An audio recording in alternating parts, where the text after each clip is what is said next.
Live from Torero Stadium on the beautiful campus of University of San Diego. You're watching the Founders Cup on TVX Sports Video. TVX has been covering sports in Southern California and around the Southwest for nearly 20 years, and they are committed to bring you the best live, local and emerging sports. Visit tvxvideo.com or check them out on YouTube and Instagram at TVX Sports Video. Alongside Calais Conrad, I'm Ian Denham.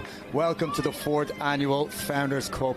We have the University of San Diego Toreros hosting the San Diego State Aztecs once again in this crosstown rivalry of the two oldest collegiate rugby programs in San Diego. This game is, of course, in honor of the founders and alumni of both these programs. It is 74 and sizzling in San Diego. Can you believe it is December? Just as these boys are warming up here, let's have a little look back at the battle that was the Founders Cup last year.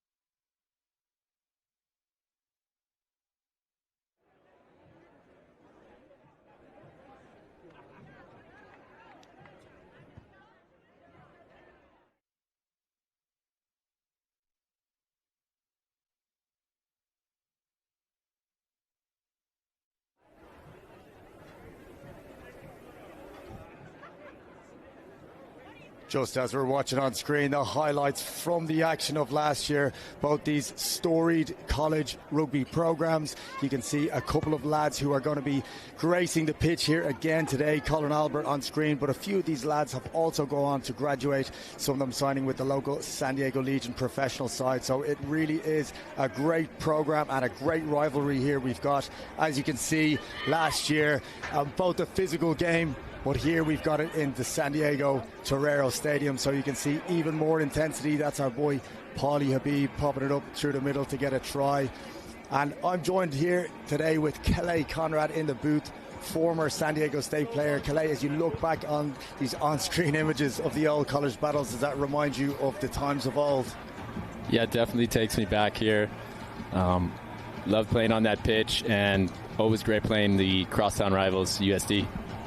Yeah, so you're looking back at the sequence of last year, it was really San Diego State who did well, but in the end, it was a 29-22 game, a really close one, and we're hoping to see more of that today. Just as we get into the action here, let's go through some of the lads on the team sheet who were expecting big things from. First up, the USD team, none other, of course, than our number 9, Caleb Thomason, brother of Stephen Thomason, who's going to be leading them at scrum half position, and then no other than our big boy Josh Butler. We saw him at the West Coast Sevens a couple of weeks ago, barging down that left wing, but we're going to get to see him in action in the pack today. And of course, let's not forget our two big boys in the back line, Chase Basson and Paulie Habib. Chase Basson being a local San Diego State player, or a local San Diego player I should say, having played high school rugby in St. Augustine. And SDSU, as we have a look at this team, you can notice that our boy Colin Albert, who did so well to manage the team in the sevens, has been pushed out to 12, where he'll be trying to orchestrate the attack for the boys. Robert Green will captain the side from 10, and they'll be looking to get some great go forward from our big boy Michael Woolery. And just as the teams line up, Calais Conrad, I tell you what, let's put us in a little bit of a time machine. Let's go into the TVX time machine and throw it back to the days of old, when San Diego State were once a real powerhouse in this area. Look on screen here, Calais Conrad. Can you remember this moment? I think I can, yeah. UCLA, I think my final year, good little nudge. So, yeah, we beat UCLA with the last minute kick. One of my fond memories playing for San Diego State. And it must have been just a couple of easy coffees with the boys after that game. Yeah, took it easy. Very relaxed evening. Okay, fantastic. Just as we bring the San Diego State team onto the pitch here for the anthem, you can see the local crowd of both parents of these players, friends of their friends of lads in the frats. We've got the youth of San Diego Rugby. We've got the Torrey Pines rugby players. We've got Cathedral Catholic boys out there, all who played the rugby today, coming together to the home of rugby for today, which is Torero Stadium. A couple of nervous looks on the face there, but a couple of good moustaches as well. The lads are well groomed for this, the day they get to play in the big stadium.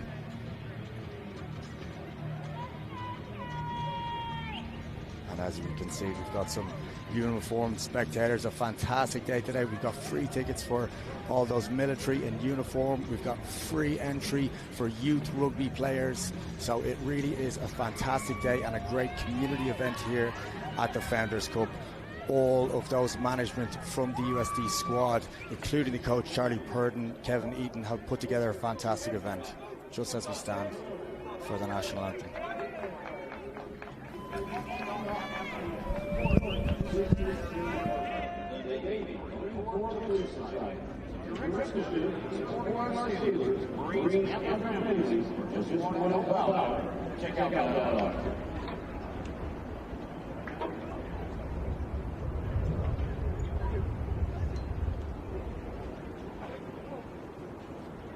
Setting up our color guard today, ROTC color guard.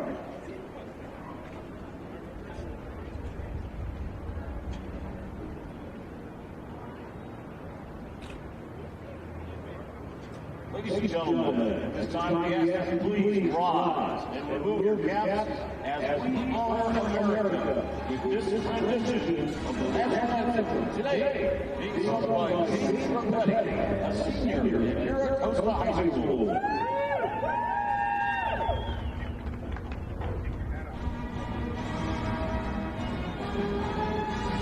Forward, touch, left, right. Left, right, left, right. And you see by the dawn's early night of the land,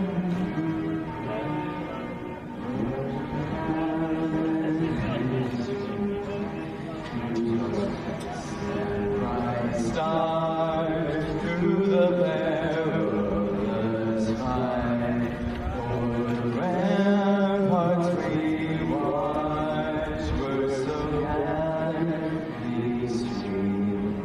And the rockets red glare, the bombs bursting in air, gave proof through the night that the flag was still there. That star-spangled banner yet waved.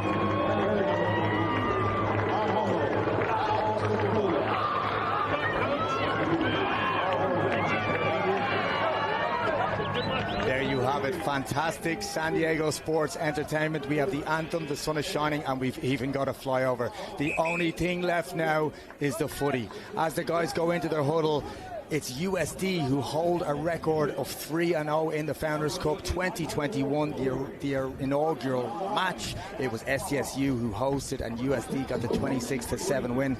2022, it was USD again in a high-scoring game with Paulie Abbe winning man of the match in a 44-26 win to USD. And just last year, again, it was Drew Young picked up the man of the match in that tight game that we recapped before, 29-22. We're expecting a little bit more of a tight one today. We've been chatting to the coaches and they've been training hard these last few weeks and really building to this event. It's Robert Green at the moment for that San Diego State side, going for the toss to see who will kick off.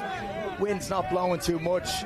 The sun is high in the sky. They won't be too bothered about this. They'll just want to get this match underway. They've been absolutely smashing pads in the warm-up and they're very hungry for a little bit of action now as the ref as the hands get shaken for the first time. And I'll tell you what, they won't be shaking hands again until after the game, because this is due to be a very physical one.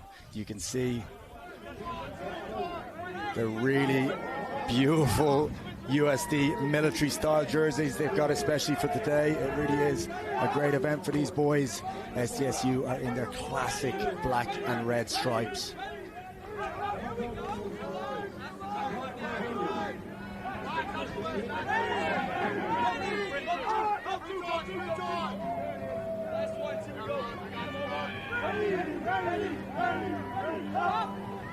And the sides are going to switch.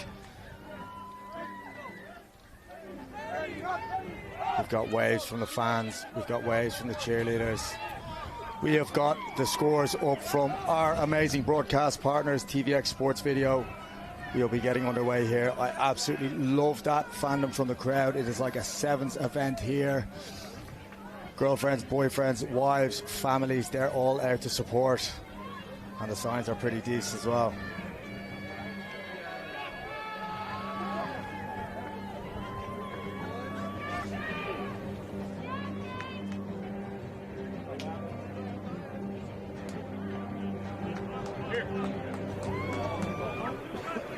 The boys are set and all we need is a ball, and finally we've got one. And here we go. It'll be our main man from the San Diego State side, Captain Ronan Green, to kick us off.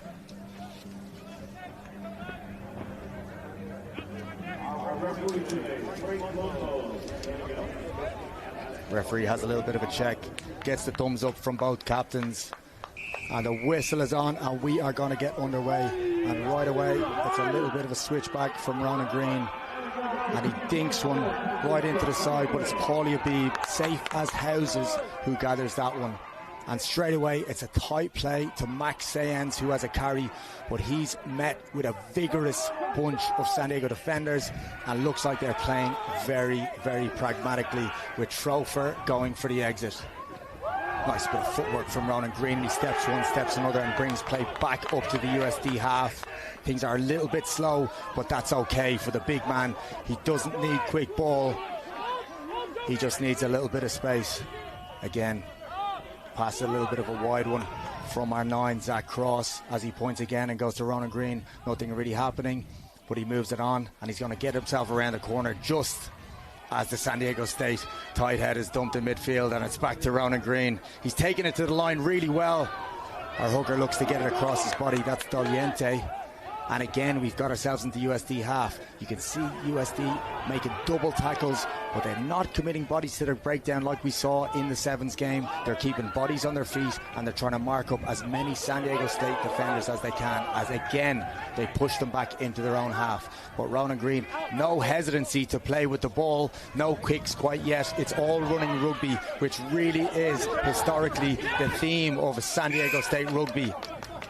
Just as the ball was lost, perhaps there was a hand in, but that's not what the ref calls. He's called a knock on. So Calais, after what is 8 or 9 periods of play for that San Diego State side, what are you seeing out there?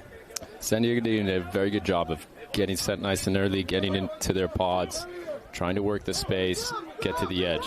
Any space you can see yourself with the USD boys, or are they really up for this game defensively? USD is doing a great job of setting the line early, coming up and getting, like you said, those double tackles. Just as we watch the replay there, it's a messy ruck, and we can expect as such. Just as we see a beautiful shot, overhead shot up the scrum on TVX Sports Video. Fantastic. You can really see that's the dark arts there. It's 2 backs here. We don't really know what's going on with that one. Lovely little first phase play from Paul Habib. He pops it on his outside shoulder to the wing, and you can see acres of space on the right-hand side. They might try to get to that. It's a fantastic first phase from USD, and Caleb Thomason, again, has got it there on third. The space that we saw is now available. It's a lovely little dummy. That's Michael Lewis, shows a stiff arm again, and we're up to the SDSU 22 now.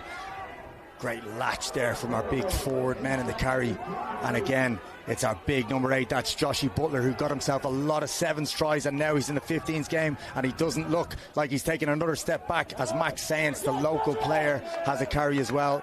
USD, they look like they're really tucking it under the jumper here, Calais. Yeah, USD. Oh, just as we go to Paul Habib, and he's nearly tucking in. Being pushed in, but is he held up from the line? going to have a little look at. He's going to take his judge. He's not willing to make any egregious calls at the very start of the game. But Paulie Habib with some fantastic leg drive to get it up there just from a one pass from the 10. Yeah, Paulie carries off the 10. Support is there to push him through contact. Here once again, carrying. Here comes the support. Gets him over, but that's a tough call. That's a tough call there on that one. You'd nearly give it. Maybe if it was later in the game, I think the ref just first few minutes was like, "There's no way I'm giving up a try here at the start of the game." Very early on to make a big call for the ref. Yeah, let's make a conservative call. Just as Ronan Green, he can probably feel himself that he's got out of trouble there a little bit, and you can see those attacking phases. It only really came from a fantastic first phase from USD to get over the game line.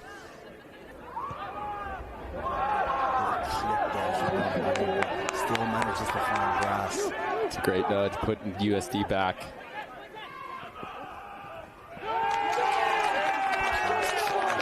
Chase Basson there on the edge. He's a big ball carrier, and it was a good little piece of play to feel the kick and try move it. But again, you're gifting possession back to the San Diego State side. They really look like they're going to be running this ball for the whole game, don't they? Little pop over the top. That's our San Diego State left winger there, Christian Farias, who also played a little bit of sevens, and he's doing well there, and he's got us up to the USD half. Little clip and possibly a knock on there. Ref hasn't called it, and again, San Diego State have it. But look at this USD team, ready in D, numbers on their feet, and although San Diego State are making some yards, there seems to be no panic with this USD side. USD doing a great job spreading the pitch.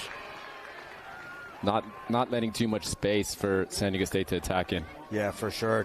San Diego State really holding on to the ball, and perhaps this is a tactic that will play off. They can really wind them down. But interesting to see zero kicking from San Diego State. You would have been a 10 yourself in the past for San Diego State. Is this something that they should be looking at right now, or is this just really their game model? They're just going to wear them down.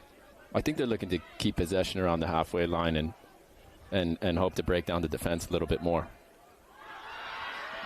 Little pop up and a peel around, and it goes back to hooker Max Sayens, who manages to break one tackle. A big short side there, but they don't go to it. They'll go the same way to Josh Butler.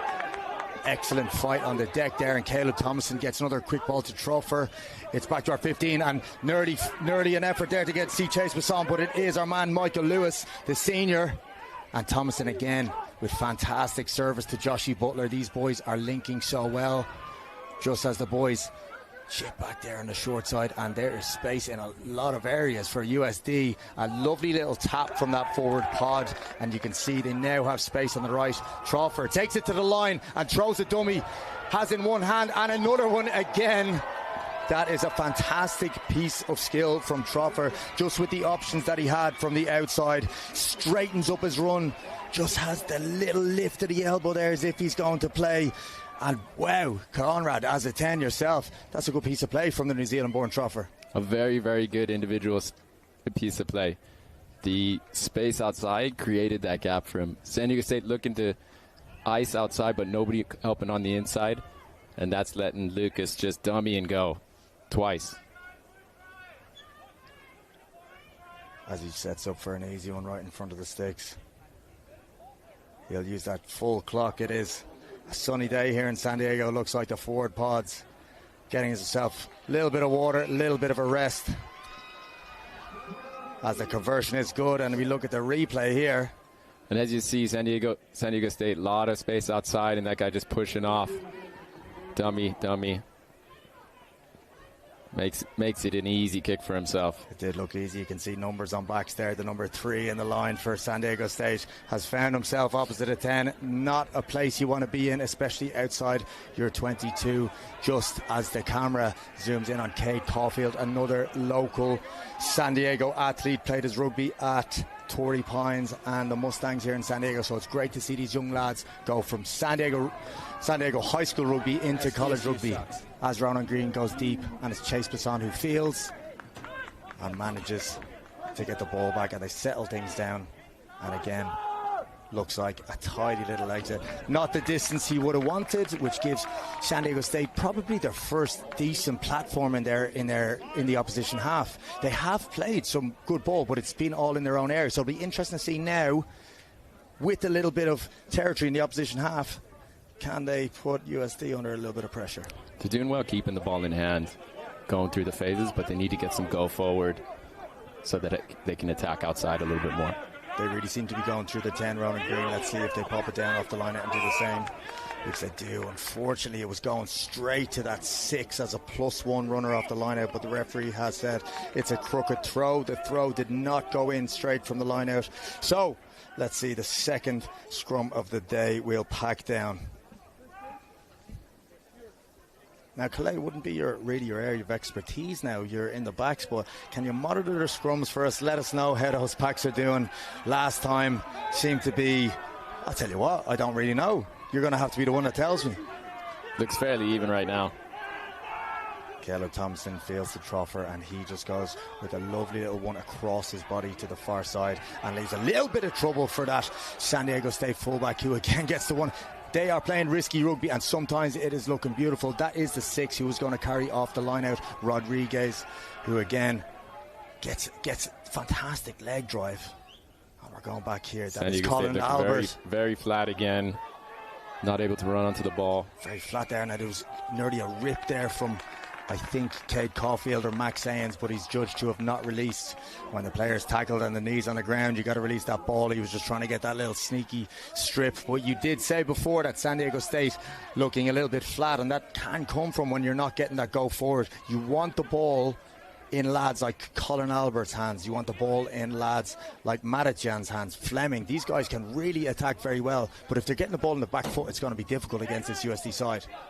Yeah, USD's defense is doing well, coming up, shutting down anything that San Diego State's trying to do. Slow that ball down again. You can see we've even got our USD mascot on screen there, Giga Chad. I think it's the Giga Chad of USD, but he's got some chin. As we're about to go in for this line out, Hooker with nearly the full feet on the pitch, which is great. A little bit of sportsmanship, gamesmanship. We do go to Rodriguez now, but he's tackled well and chopped, and that was actually Caleb Thompson who shot out of the line out. Good little piece of work from here, unnoted work. Throws a big one over the top, and that is a nice ball. They're really trying to bring some width. Doesn't look like it. Oof. Was he putting touch? Touch should have had a little flag up. But again, we'll play on, which we like here in San Diego. We're playing loose. And just as the little kick came into the ground, we had possibly a late tackle from a USD player. You can really see what San Diego State are trying to do. They have that 1+1 runner off the line out, and then they're immediately trying to bring width. And they're going quick again, trying to keep the tempo up, maybe catch USD. Yeah, perhaps this is a team that banks themselves on fitness, tries to keep the ball in play, and really will make this a grinding game to try maybe wear out some of their forwards. And I'll tell you another thing that might wear out a forward is a lad getting a yellow card. I'm not too sure what that was, possibly off the ball, tackling a player off the ball. Looked like he lifted him and dropped him on his head. So, yeah, dangerous foul play and a yellow for number 5. Let's see. Yeah, just as we watch the replay there, what you'd nearly call a rugby incident where 2 or 3 on it, but you are not allowed to lift the legs above the waist or above horizontal. So that is a well-deserved yellow. So San Diego State will have an opportunity now with a man up to play, and if anything, that is going to suit their style of rugby. I think so. They'll hopefully find a little bit more space, get a little bit more go forward, and then they can attack off that. I'm sure there'll be a couple of adjustments. Just as I look down at the USD coaching booth with Charlie Purdon and the lads, I'm sure they're making 1 or 2 adjustments with a back rower off on what type of policies they have, not committing to breakdowns, what they're doing with the backfield. So I'm sure this is a very smart USD coaching staff. They'll make them adjustments. Just as Colin Albert gets it and swings one out the back to Ronan Green, who finds himself on the outside, and a lovely step there from. And he just tried to get the one away. That's a little bit of excitement. That can be the case when you don't see space for one. You finally do, to try and make it happen. So unfortunately now it'll go back to USD, and they are in no hurry to restart this game now, being a man down. They'll try and wind down the clock, take their time, reset, try and cut that 10 minutes down to as fast as they can to get that guy back. You'll be dropping your contact lens, your shoelace is untied, you need a little bit of water, I'm cramping up, anything to get that clock done as Max Sayens goes over the top.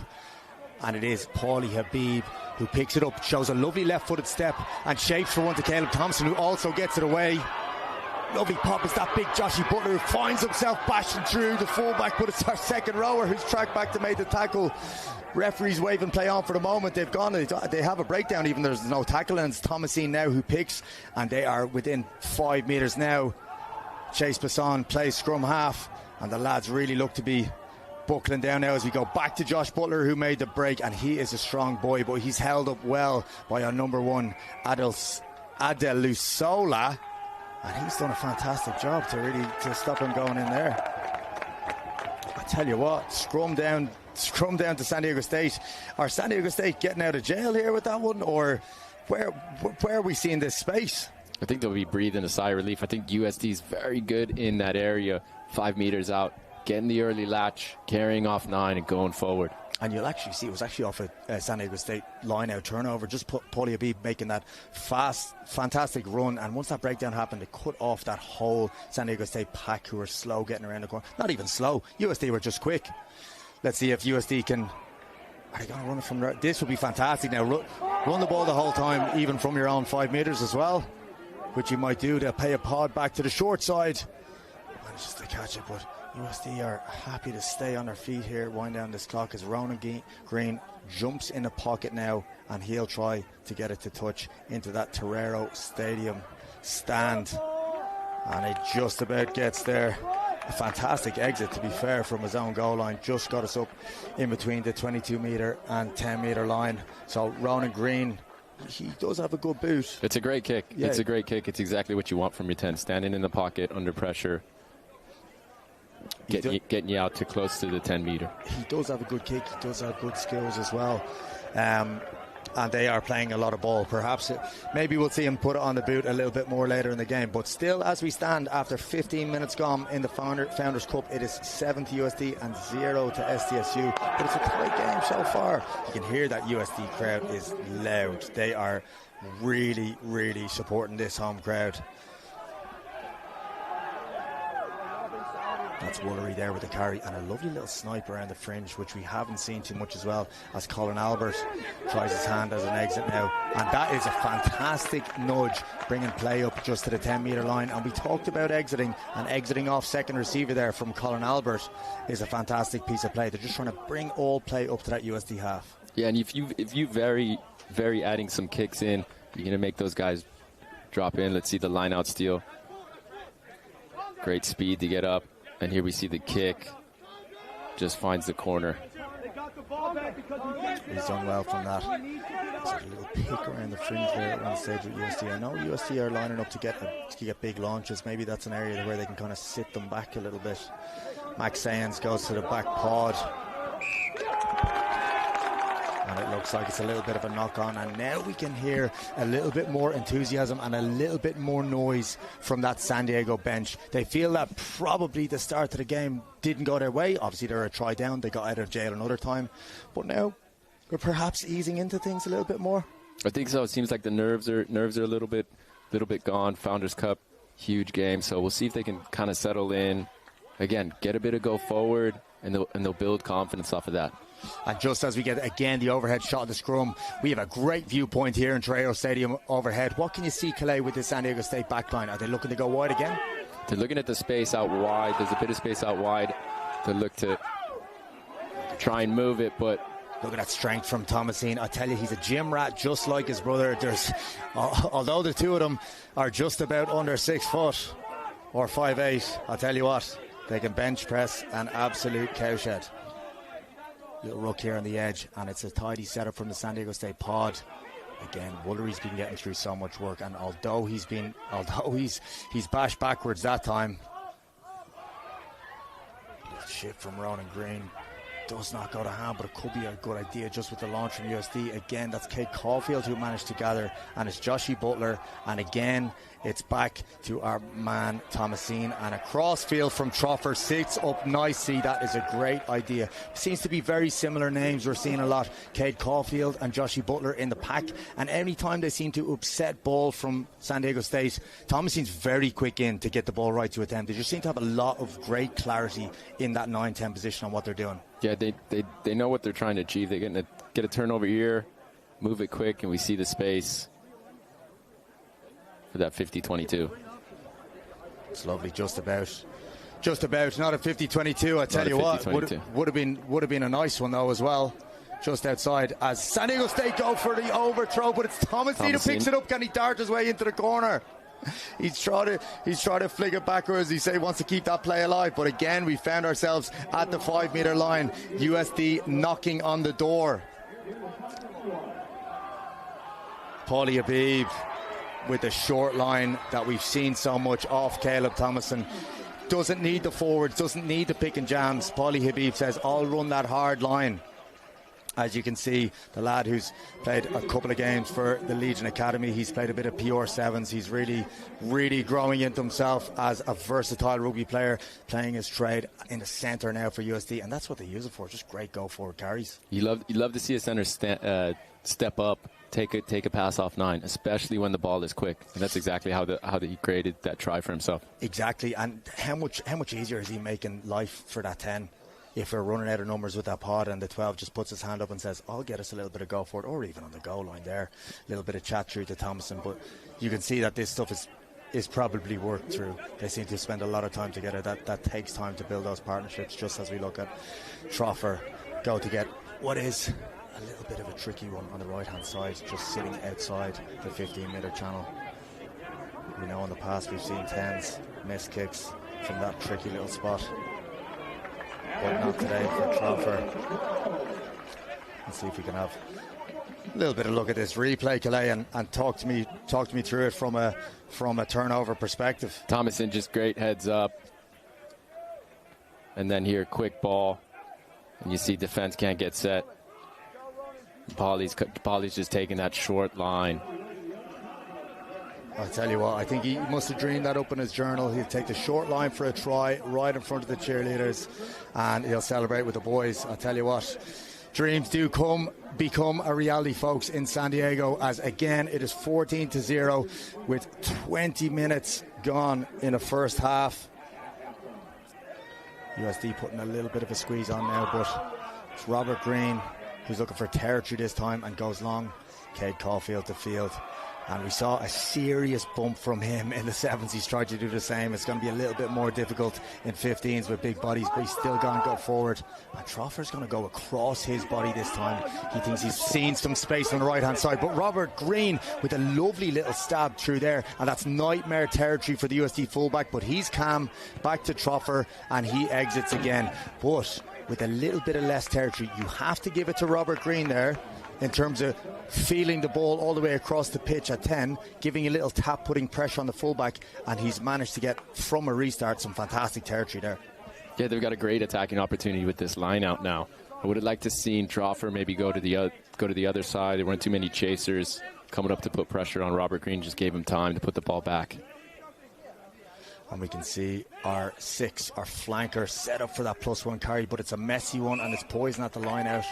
But the referee has said it's a knock-on from USD, and it'll be a scrum now. Now, set piece-wise for San Diego State, last scrum we saw Caleb Thompson get all over our scrum half, Zach Cross, and unable to get that ball to the backs. Is there anything they can do there with the back row? Try to give the scrum half a little bit of protection, maybe a little bit more stability from that front row? You'd like to see the 7 extend his leg a little bit, the 8 maybe turn his body to try and keep Thomason honest. Thompson is much better there. He's all over him. He looks slightly offside, maybe. I love that little trick from the scrum half. You pop offside for a second and then go back, and the ref's not going to call it, but you're like, you've already upset the opposition 9. It's Colin Albert there who gets us over the gain line, and they look to go same way. Paulie Habib's in the way though, but we're going to pick through that fringe, and there's a little bit of a fight on the deck.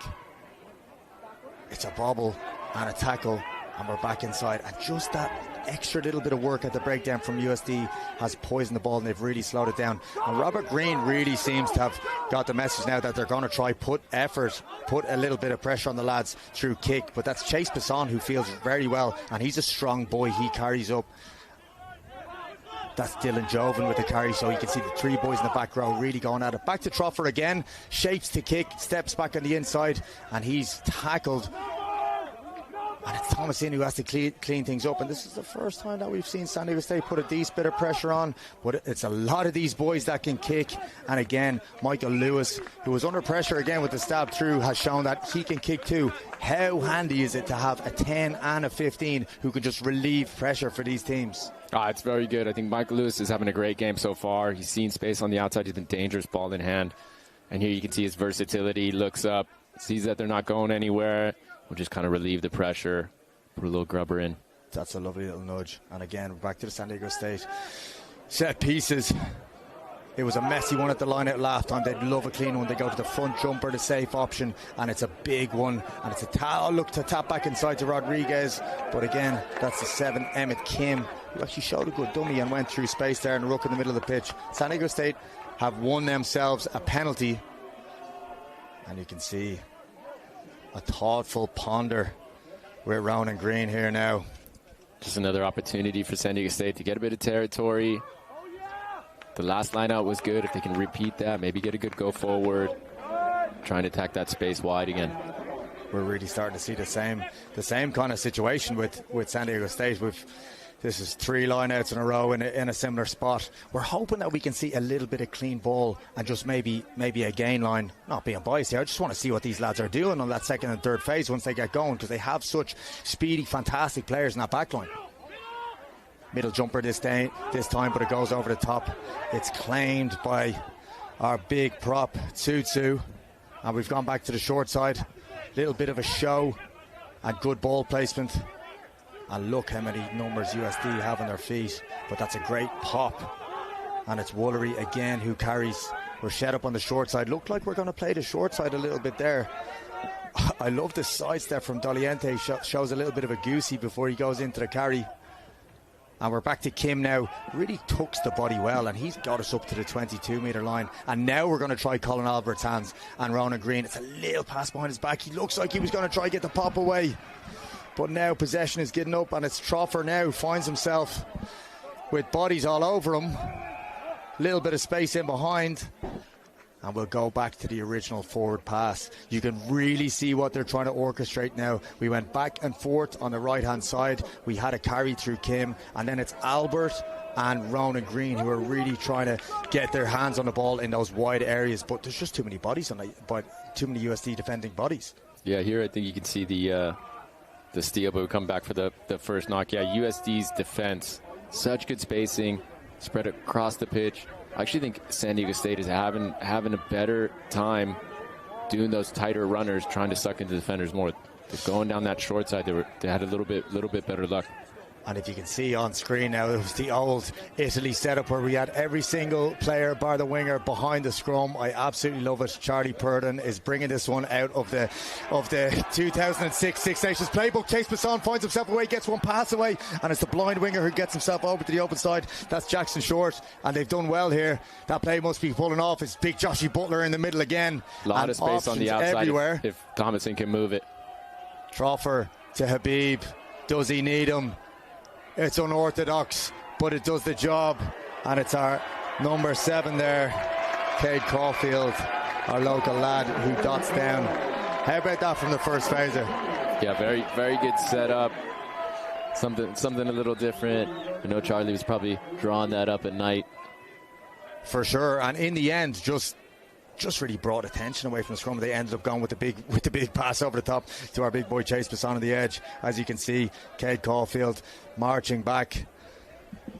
He's delighted to get himself on the score sheet in front of families and friends here. Local boy. As Troffer again, cool as you like, tees up this one right in front of the sticks.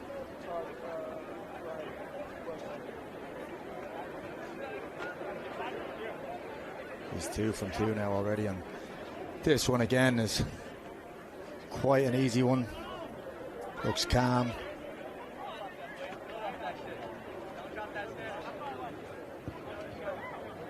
And there we go. Nice clean nudge through the middle of the uprights.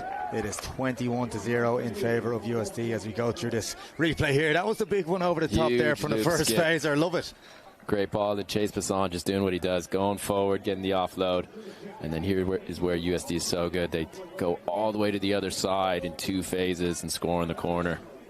And I'll tell you what, look at that great crowd there. We can see local rugby players. As we said before, it is 75 degrees. If we've got any family or friends in any other part of the country, actually not too great in my geography. What's a cold part of the country, Calais? Michigan? Michigan. I'm going to go with Michigan. Any family or friends in Michigan freezing over there, I am very sorry, but it is t-shirt weather, it is tank weather, and it is noodle bag weather here in San Diego. It is 75 degrees as Ronan Green goes long. But again, Cade Caulfield gathers well, and the big boy has a carry. Tell you what, tried the offload that time. They were tucking it under the jumper at the start of the game, but they're getting excited already as they're 3 tries up. Thompson again, quick to the breakdown. He gets caught by Colin Albert, and it's a little bit of a spill as Lewis feeds a big one to the outside. Ball's back in Max Sayan's hands, or indeed that's actually Tyler Shelley. Shapes the pass, and Bassan has found himself on the right wing this time as he tries to chip it through. It's blocked and again gathered by USD. Ferocious ruck on the right hand side, USD trying to counter. And again, they're really fighting at the tackle and the breakdown at the moment. They're trying to make life a little bit more difficult, which they have to do. They have to slow down that USD ball. They can't give them those clean rucks. They've got space on the outside, but they can't give them clean ones. And just as I say that, Thomasine skips through. Can he be the last defender? No, he has himself a little slip instead. But the ball is gathered. And this is good San Diego rugby now. That's Guiducci and Joshy Butler. And he is going to float in under the sticks. They're just as I began to be harsh on Cade Caulfield, who tried the offload from the original restart. This free-flowing rugby now, after they seem to have broken down this SDSU side, is really paying off. Yeah, it looks like they're trying to play a little bit more. They're obviously up on the scoreboard, so they got a bit more confidence. Looks like the ref wants to check something though before we move on. He's talking to Ronan Green. And this is again, when we see teams playing like that and passes are connecting, it's not just so simple as telling the boys play loose. You can tell that this stuff is being rehearsed. They're doing game style stuff at training. They're able to live within that chaos. Not every ruck has to be clean, just as we saw with Caleb Thomason, who had a little slip and the ball gets loose. There's no panic, and they say as long as we have possession and when things get tight we can drop our bodies, they're still able to live in that chaotic play. Charlie would be doing a good stuff at training to recreate that kind of chaos and have those USD boys react. So as we see Thomas in here breaking, look at the support reacting to get with him. And then it's just Josh Butler straightening up. Oh, he's a big lad, eh? Good step on him for how big he is as well. Very, very tough to tackle when you got somebody that's kind of that big and strong and can still move. And as we talk about running rugby, we know as well it's Ryan Mattias, who is the new coach at San Diego State, is trying to bring back some of that historical running rugby with San Diego State. I know we've had coaches in the past, such as Alex Lichtig. You would have been in that program yourself. What is the kind of game model or identity of this San Diego State program? Yeah, we would have liked to have, back in the past, we would have liked to have, very good passing skills, trying to move the point of attack away from just kind of running off 9 and 10. And here we see SDSU doing a good job getting the ball back. Now an opportunity to attack. It's kind of the first time they've been in USD's half. Just as you talked about, close to the 22 as well. There's a little pop over the top of the head. Pop, yeah, but they'll get the scrum here. We'll see off the kickoff, putting pressure, little bobble, and they're just first to react. Got great hands there off the left. That's really what's needed now from San Diego State, is wins in those areas that don't really require skill. Wins in the chases, wins jumping on loose balls, as we see also a very interesting setup here from San Diego State off the scrum. Yeah, 12 and 13, very flat. Pressure from Thompson there again, as it looks like Omar Krachati has come on in the San Diego State back line. Woolery then tries to roll out of a tackle, and it's popped to the outside to Rodriguez. who's really dying to get his hands on the ball, standing at +1 receiver, hasn't been able to get some clean. That's a fantastic step off the left foot from Madatian. This guy can really play as Emmett Kim, first to the breakdown, and manages to, I'll tell you what, USD putting some real pressure on that breakdown. They try to pop back to that short side. All eyes are. Looks like we got a new 10 in for San Diego State, Omar. Yeah, Cruciati, I think. Possibly Ronan Green has picked up a knock, or maybe you just have a straight change at 10. I think Ronan's at 15. There there's Ronan he is running the short line. Okay, so they're already making a couple of adjustments at the back line, possibly trying to get Ronan Green with his hands on the ball in a wider area, just as we say that. It's a great challenge at the breakdown, and Thomasina seized that opportunity to fight all the way through. A very tough one for SDSU, who are knocking on the door in the 22. New player at 10, trying to find their feet, and just a little bit too long at the breakdown. And fantastic counter-ruck effort, and Thomasine pounces. Yeah, Thomasine in open space. There's probably a few people that can catch him, maybe his brother, Steven, but... Yeah, I'd say so. I'll tell you where you could catch those boys is leaving early on a night out.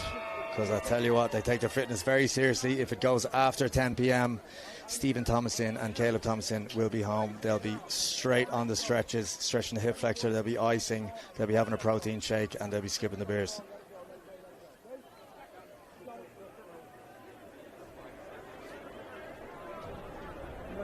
Looks like Daniel Sir taking over the kicking duties. Nice, easy one. You'd love to see that when you change kickers. Get a nice easy one up in front and slot it through. Trophy, perhaps. Take a look back here. Good counter ruck. And again, that reaction from USD to pounce on opportunities. Thomason just sees a little gap. And as they say in the business, he gone. That's Paulie Habib there with the counter ruck, and Max Sayans getting himself over the ruck. So I was going to say it was a back rower who was fighting at the breakdown, but it wasn't. It was a back. He's shown himself to be very versatile, both in the open space and in the physical areas as well. I think that's kind of USD's motto, is that 1 to 15, they're getting up, they're tackling, everyone's counter rucking, putting pressure on. Cruciati's going to get us underway here. Green had been going deep, but it looks like Cruciati's trying to put a little bit more pressure on that restart. But Josh Butler doesn't mind a bit of pressure. That's where you make diamonds. Is he going to go for the bounce? No, he doesn't. He tries to put the foot down on the outside. It's Ronan Green's going to try to stop him. And straight from the restart, Josh Butler, add that one to your highlight reel. Get it on your Instagram reels. Get it on your TikTok. It'll be banned soon, but save the video because you are going to hold on to that one. Send it to the grandkids. That's a fantastic finish from him. Yeah, he'll want to watch that tape back maybe 4 or 5 times tonight, congratulating himself. But that's a phenomenal carry. San Diego State's chase line just a little bit disconnected, bit of space, and he takes advantage. Yeah, that's a tough one before the half for San Diego State. We are sitting at 40-0. As a reminder, again, last year's game, it was 29-22, a tight one. But this USD team has really pushed on in recent years. Numbers are up. They're getting some local players such as Chase Basson, who have played high school rugby their whole career. They're getting post-grads like Caleb Thompson, who went to Cal, and now he's like, I'm going to ply my trade at USD as I get my master's. So it really is a great developing program here that Charlie Purden and Kevin Eaton have built. Yeah, you got to admire just this pitch, the atmosphere, the flyover, and just the way that the boys are performing today.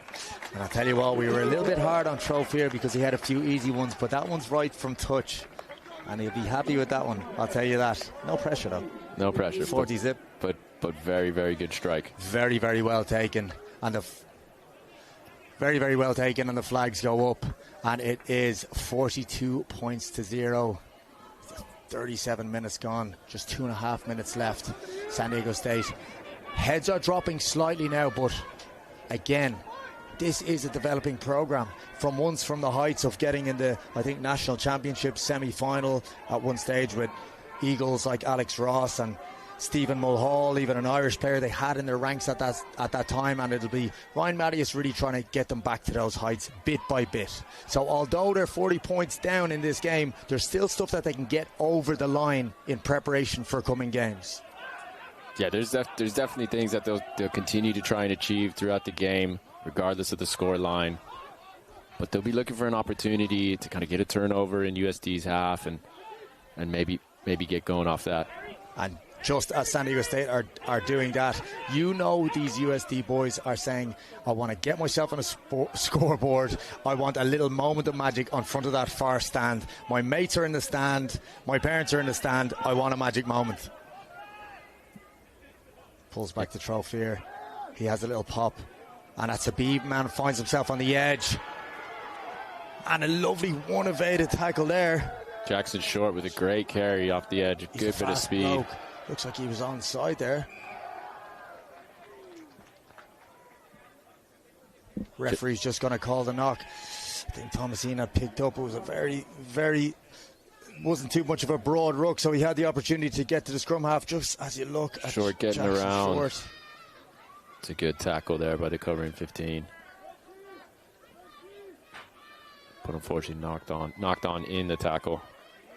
This is San Diego State scrambling well there, which is listen, it's a hard thing to do when you're that many points down.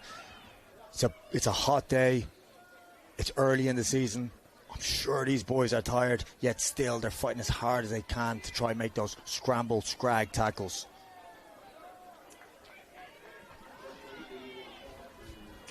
And we're going to pack down again.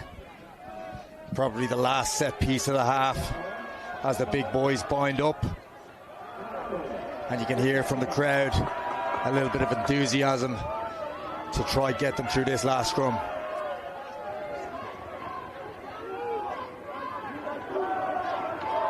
Boys engage and Thomasine feeds. It'll go straight to Habib with options on the inside and outside, and he pops it to the outside and plays scrum half himself with a lovely carry around the corner from Josh Butler. Doesn't need to wait for shape, he's gone. And again, a place up to Thomason. That's lovely play off the deck. They're looking to get things going as quick as possible. They're not waiting for shape, they're not waiting for ball placement, they are getting around that corner, and that's a fantastic piece of play. And although the other tries look very special, from a coaching perspective, that's probably one that you'd take home. Just a beautiful three-phaser. What do you think, Calais? Yeah, that's it. Everyone doing their job. A great short ball from the backs to get USD going forward. And then the 8. Josh Butler coming around the corner, running against backs. That's exactly what you want to see as a coach. Three-phase try. And it's just that speed of ball from the USD guys, carrying hard, getting the ball out quick. You've seen Thomason pick around the edge because the ball is just so quick, and San Diego State's having trouble getting set.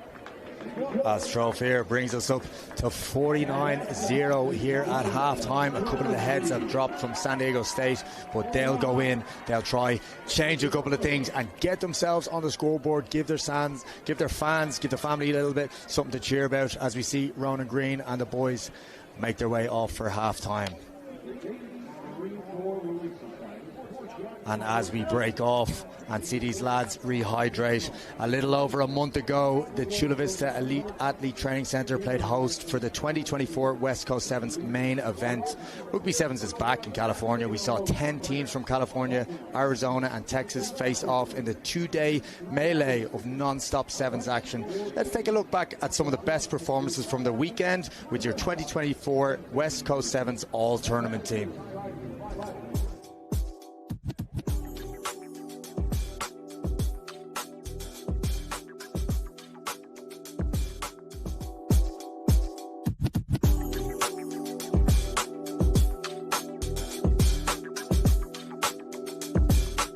And we're back to the action now, but it is a Cal penalty, and that man is back on the pitch. It's Rand Santos, and he's probably made up for the yellow card there with that one. Yeah, what stands out to me is I think Santos is, definitely looking for that noodle bag's MVP. He's waiting for his gift from Ian. Perhaps possession is the game now. No, it's not. It is still play. And look at these lads chasing. This is the game, and we asked the question about MVP. I think we have it. That might be your answer. The swan dive comes, and Cal looked to have won the West Coast Sevens with, I'll tell you what, an absolutely worthy of an individual effort. Oh, wonderful play. Wonderful from Ran Santos. He's done it all in this game. Assisting, turning ball over, scoring tries. You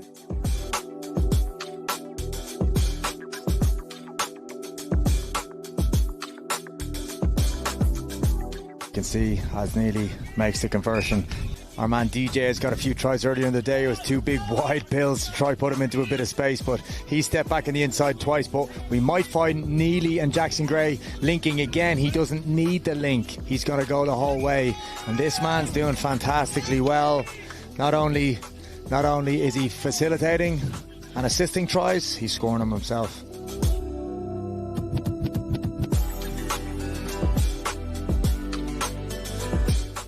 Ball going into the scrum there, and you can see Sam Brown is desperately trying to get the ball to Matti Kirshkashvili. He throws a little dummy, steps off the right again. Now he finds space, and now it's back to Brown, and now we have another foot race. Will he pop it back over the top? He throws a right hand fend, and Claremont have gone from 22 to opposition try line. That is a fantastic finish.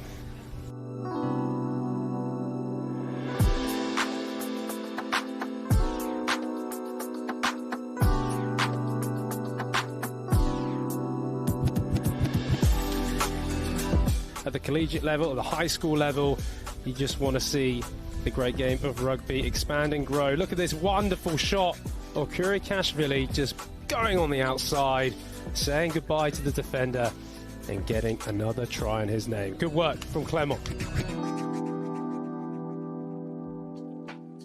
Big number 12, Josh Butler gets it on the edge. This is a guy who can break a tackle but doesn't even need to this time, as we see him go in under the sticks.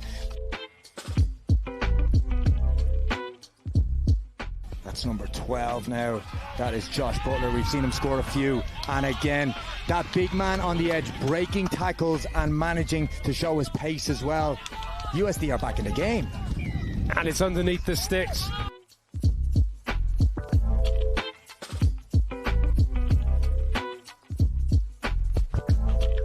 Well, Cal have got the turnover off the scrum, and immediately to get it through three passes to Quinn Speaker, and he puts the foot down out wide. Can he go all the way off the bat from a turnover scrum?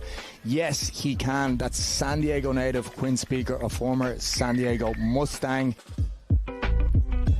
Quinn puts the foot down there again, and can he get in for a second try of the day? Yes, he can. He's going all the way to the right-hand stick.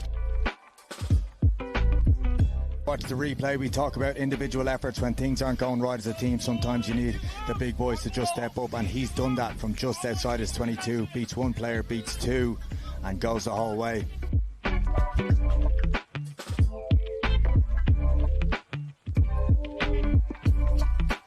And if you just have a look at this here, the swing of momentum in sevens games, perhaps that could have been the pass and the try.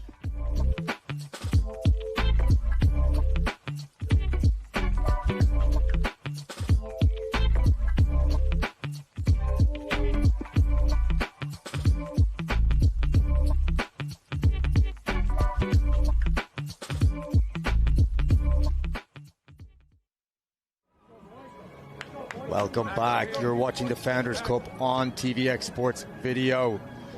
Live from Torero Stadium on the beautiful campus of University of San Diego. You're watching the Founders Cup on TVX Sports. And if you stuck around during the halftime break, you saw some of the great highlights from the West Coast Sevens main event. But if that was just a tiny sneak peek of the two-day main event, did you know you can watch every game of the tournament right now? And it's right here on TVX Sports Video YouTube channel. Check them out on tvxsportsvideo.com and at TVX Sports Video. I'm here in the booth alongside Calais Conrad. We've just watched a first half, which we have to say was a very one-sided event. But let's talk about San Diego State here for the moment. They're a developing team, want to get it to back of those levels that they were in the past. Let's have a look at a few of those players who, amongst it, have done really well. What about Ronan Green, the 10? Yeah, I think Ronan Green has been trying to control the game. He's stood and delivered well, trying to move the point of attack. He's found space when there is space. I'd like to see him carry a little bit more. He's been effective when he's carried and gone to the line and engaged the defenders. But overall, I think he's having a good game, even though he's under a bit of pressure and they're not having that much go forward. So it's always tough as a 10 if you're kind of not getting that go forward ball. Exactly, and a tough one. We talk about go forward, but this is a dynamic back row for San Diego State. You've got Emmett Kim, you've got Michael Woolery, and Jacob Rodriguez. Rodriguez looking to carry off the +1, but it's really been Woolery who's thrown himself around a lot. It's kind of a tough game for a back rower, isn't it, with USD contesting breakdowns and moving the ball from side to side across the pitch. Yeah, Woolery's been a bit of a bright spot. When he carries, he's getting a bit of go forward. He's getting through a lot of work on attack and defense. So I'd like to see him trying to get his hands on the ball a little bit more. And keep trying to get that go forward for San Diego State so they have a platform to attack off of. And let's have a couple of highlights from the day so far. We started off with the flyover. This is sports entertainment here. This is college sports entertainment. This is what I moved to the country to see, as we see Paulie Habib with the first one of the day getting over the try line. That was held up, and we really saw ominous signs for San Diego State. But again, it's Caleb Thomasine who fields to Trofeer, who takes it to the line, and it was the double dummy who got us underway, and he would indeed oblige and convert his own kick. That's when it really started to spell a little bit trouble, when it came from the turnover to Caleb Thomasine, who skipped from the outside. And again, it was Paulie Habib who ran the short line to get them in and get them flowing, and 14 points to 0. And it was a little bit, I tell you what, Conrad, the taps are open after that. We saw big Joshy Butler got himself in the try. We saw the wide play off the set piece with Chase Passon carrying, and really there were multiple ones you could call top efforts from there, wasn't there? Yeah, it was very good by USD. Sometimes when the score line gets a bit away and you're up by a lot, you try a few more things, and all those things seem to kind of come off for USD now. But we'll see what the second half has in store. I'd like to see San Diego State get a few more attacking opportunities. And it's Trofeer who gets us underway with the high one, and they are starting the first half as they ended the second with pressure on. But it was a little bit of a knock-on in the breakdown, and San Diego State have found them in a little bit of a tricky territory spot with a scrum on the 5-metre channel. Tell you what, as a 10 yourself, Calais, there's not too much you can do other than tuck in behind the pocket and absolutely hoof it down the pitch. We'll see what Ronan Green decides to do. At 49 zip, really, at this stage, are you trying to perhaps rehearse some things for later in the week, or are you saying, no, I want to be pragmatic with this big event and I want to play like it's 0-0? I think SDSU have showed that they want to attack from everywhere, and it looks like that's what they're lining up. So they'll have 12 carry with the winger again. That's lovely they've brought. That's Madichan off the wing, who can really carry. We saw him step off the right foot in the first half and absolutely dust someone. So he is very something quick. That they'll use a little bit more. Little scoot from the 9. We've got a new 9 on the pitch now. That's Austin Wang, who's going to try his hand playing that scrum half position against a very tough back row of USD who are challenging every breakdown. But he's fizzed that one to Ronan Green, and Colin Albert now throws a little bit of a dummy, and that's a good period of play. Just as Lewis, though, tries his hand at the poach, and as the ref says release, he does, he obliges. And Wang with the lovely little chip, putting some pressure on Chase Basson, who throws a little bit of dummy. And I tell you what, if his kicking skills were as good as his sidestep skills, that would have gone a little bit further, but you'll forgive him for that. He showed a good step.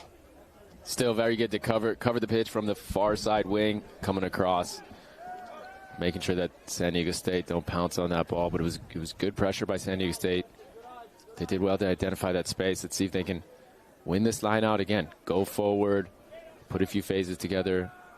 It's a try and build some momentum. And again, a good effort from Wang, who's just on the pitch, spotted a bit of space, put pressure on, and has managed to move territory up there. We haven't seen him up in the 22 too much. Unfortunately, again, issues at the line out, and it's just an easy turnover for USD, letting them off the hook. Yeah, it's judged to be a crooked throw, so USD are going to pack down from just outside their 22.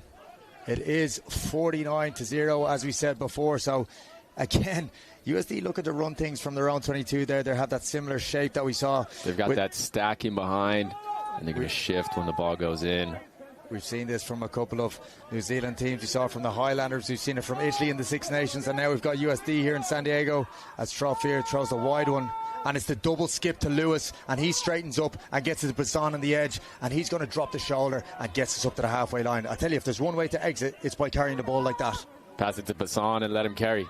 You can't exit with your feet. Just as we did there, Basson's left his wing. We don't have any players on the right-hand side, so they've lost their shape a little bit, but Josh Butler has obliged there by saying, I'll carry you into the short side, and he's doing some dirty work as well as those big, long carries. Yeah, San Diego matching them physically right now. They got a good setup. Hopefully they bring a bit of pressure.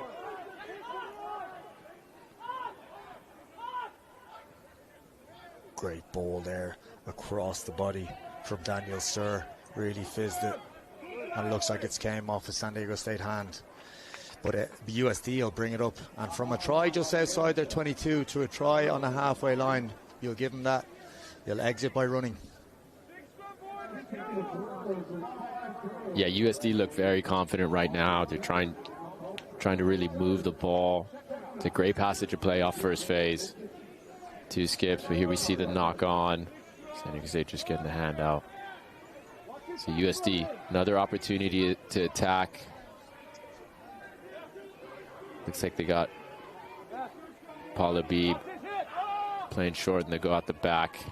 Straight to a very, very good kick to Trofier, and that's a fantastic exit. Was that a 50-22? I think the scrum was inside. So again, love the little 2-pass kick, or kicking off that second receiver. They've pulled it back. They had a similar setup than they had in the first half, with where Paulie Beebe was just going to carry really hard. So that nearly made the San Diego State defender sit off a little bit, gave time for him to pull it back to Trofier in the pocket, and he's nudged it. And yes, it is indeed a 50-22. That's a fantastic piece of work there. I can't see him, but I'm sure Coach Charlie is smiling right now. He would have loved that call from his playmakers.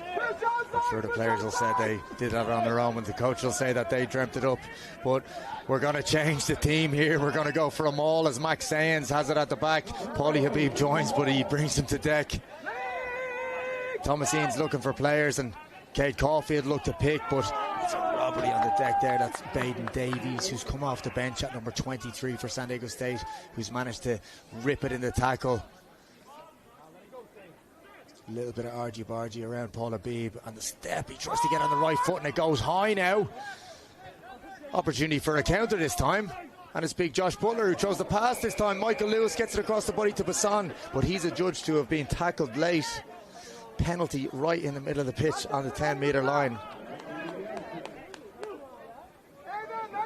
And it looks like they could score in multiple ways, but if anything, this might be maul practice for the lads to try get it to the corner to see if they can finish one of them. They have very stiff opposition coming up in the season, so if they can add this tool of a nice little maul to get a score, they'll be firing. They can really score multiple ways, this USD team. Let's see if they'll have a go again.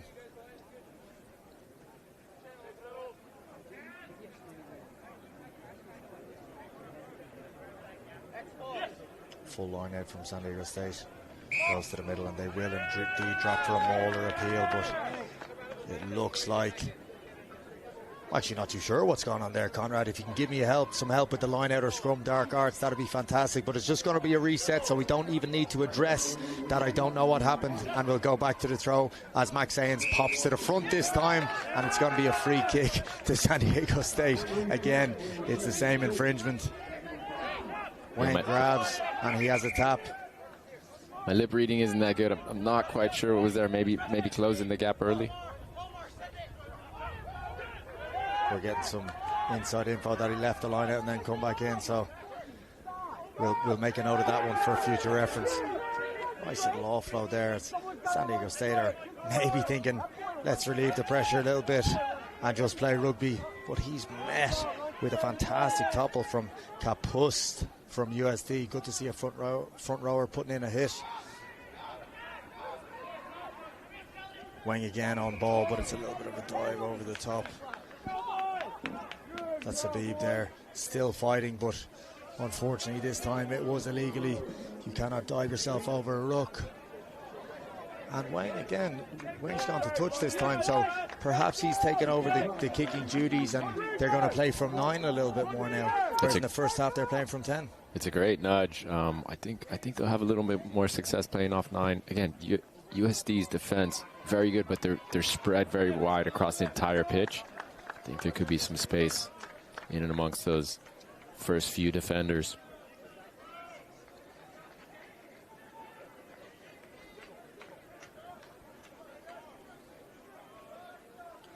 As Doliente goes to throw in. He's a strong lad, and he's got one of the stronger mullets on the college rugby circuit, but that one just goes over the top of all bodies, but they managed to pick. And Wang has a chip, and he's put it to the boot again, try to put a little bit of pressure on. Referee has said it hit the ground first, so it will be a knock, but they'll go back for the original knock at the line out. And yeah, Wang bringing a lot of energy off the bench. He really I think he's playing very well, trying to get them to go forward. When it's quick ball, having a go, and his kicking is very good too. Yeah, he's doing well. I know it's probably a little bit more of an easier time to come on with less pressure and try something different. You have to commend Colin Albert and Ronan Green in the first half, really trying to stick to the game plan and orchestrate an attacking opportunity for this team. And I'm sure as the season progresses, they'll really get their boys going as Wayne picks on the outside and throws up the pop, looking for Woolery.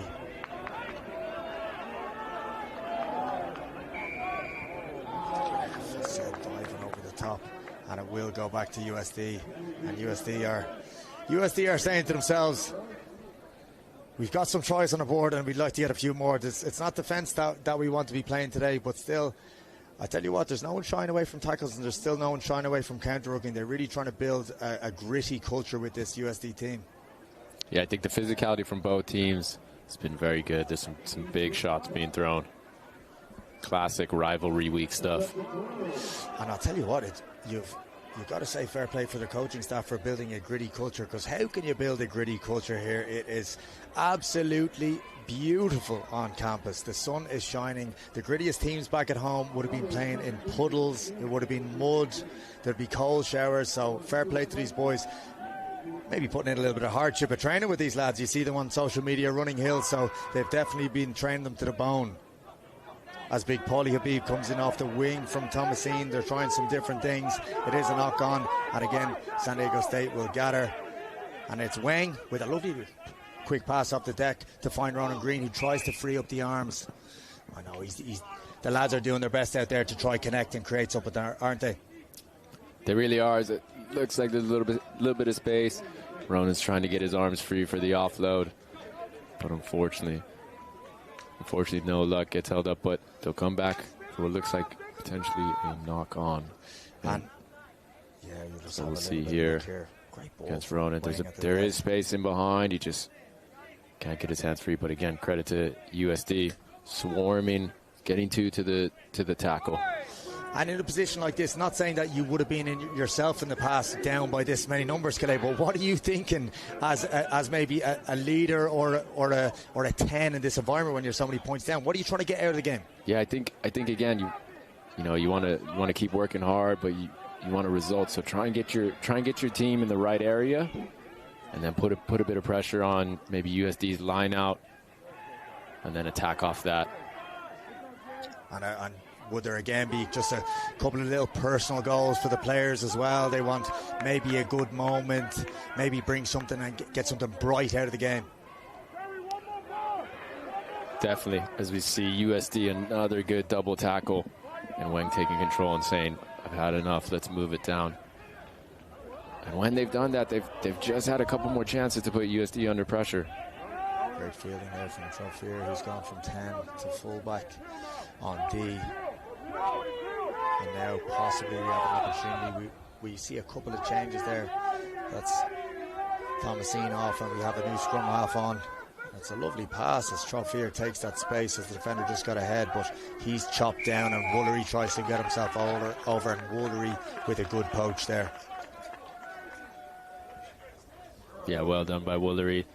They're just getting over the ball and forcing that USD player to overcommit, go off his feet. It looks like we've got Mickey O'Leary, Vaughan Fouts and Gavin Saville on for the USD backline. So we're going to see what those young lads on the bench can produce here for the last 20 or 30 minutes or so of this game.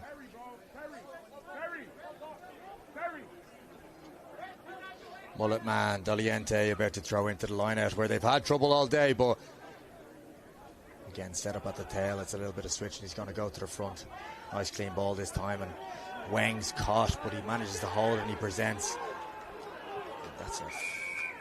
That is what you call a fantastic effort at the breakdown and poach from, that's number 20 there, Dennis White. So a man off the bench. I tell you what, that's what a man off the bench looks like. Even if it's 49-0, he said, I want to be starting on this team. Everything I'm after, I'm giving 100%. That's exactly what you want to see as a coach. Coming off the bench, making an immediate impact, getting through that double effort tackle, pop to his feet, get a steal.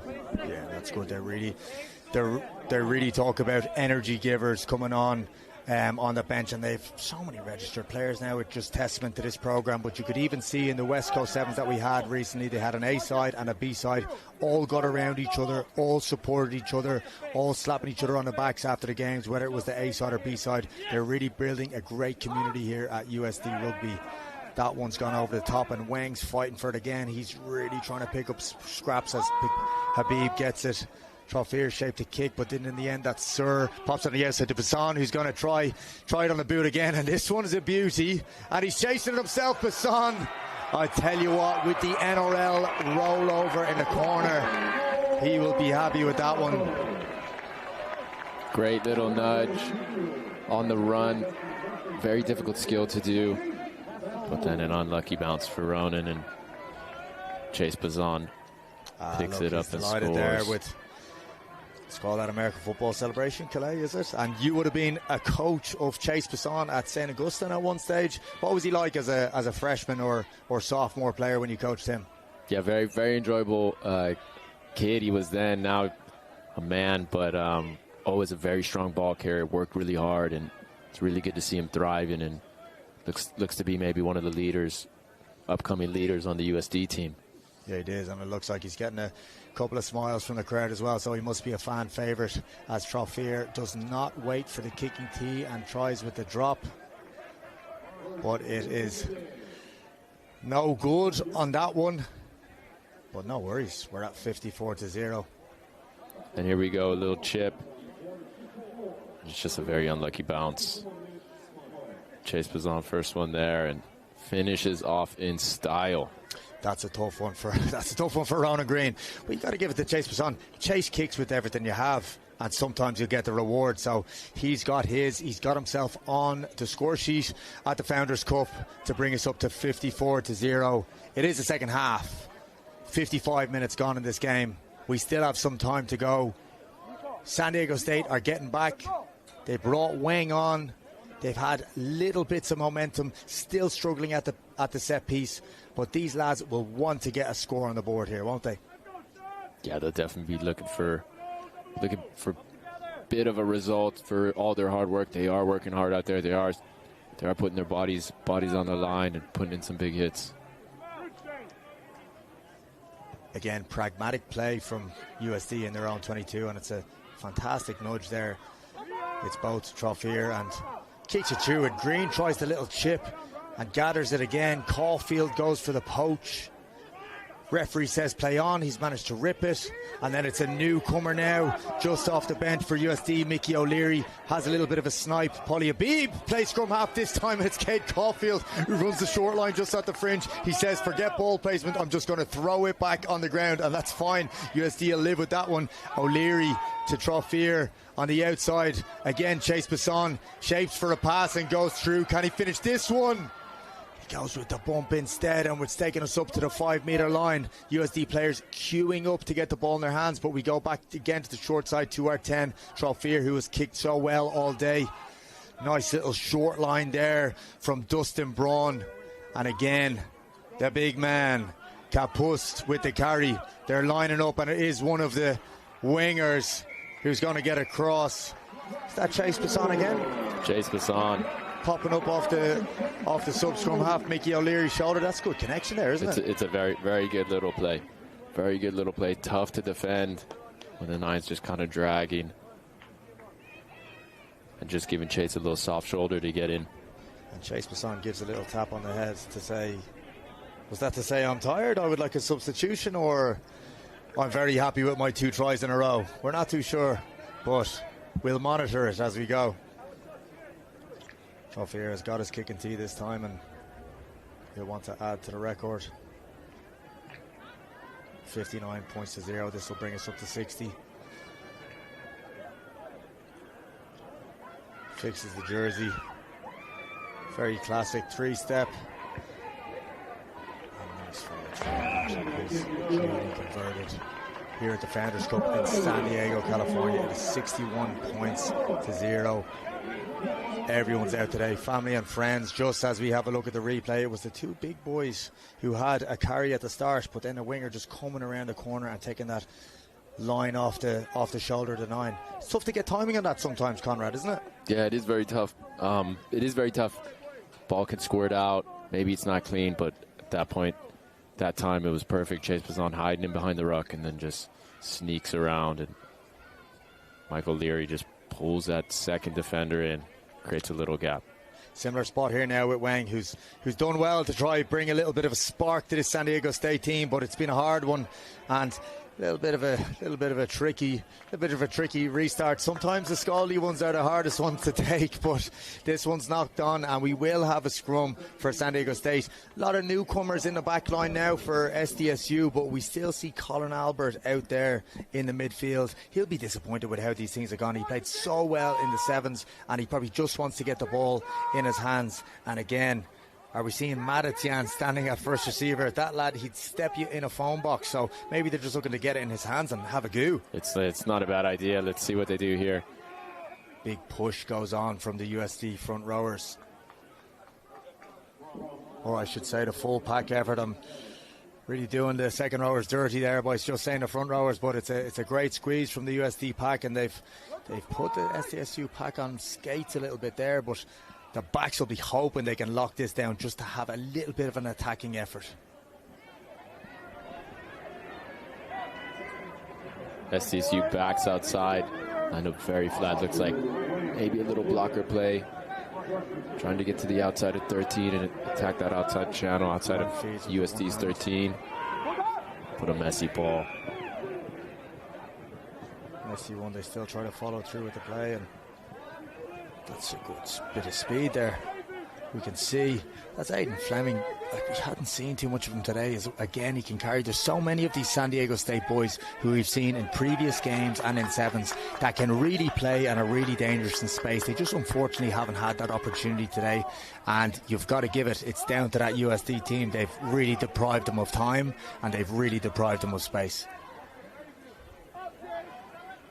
Wang again to a flat ball carrier, and he's doing his best to get the thing going. Picture in the fringe, draws one player in, and it is Madatian now who can step, and he gets a ball to the outside. It's our hooker on the edge channel, and we're getting closer and closer to 22 as Wang goes again. Throws a lovely little dummy, but he's back into bodies, and a good effort on the clean out there. Clean out crew, and it is our hooker who plays 9. Looks like he can do both. And again, little bits of space available. You're seeing some hands on knees from USD players.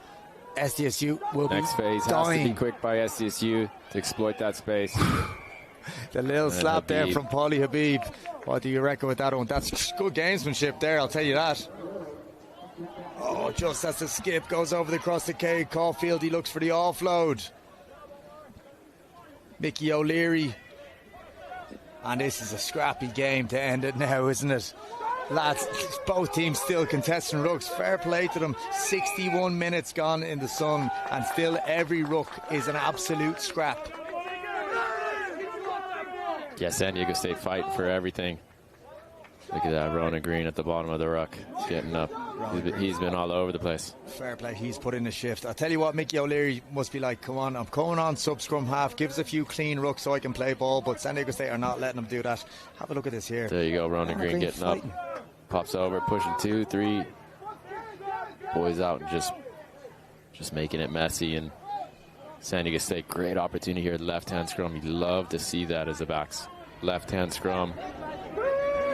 Beautiful overhead shot we just saw off USD Torero Stadium field and how the backs lined up. But we do have a scrum penalty for San Diego State, and Wang will bring us to the corner again.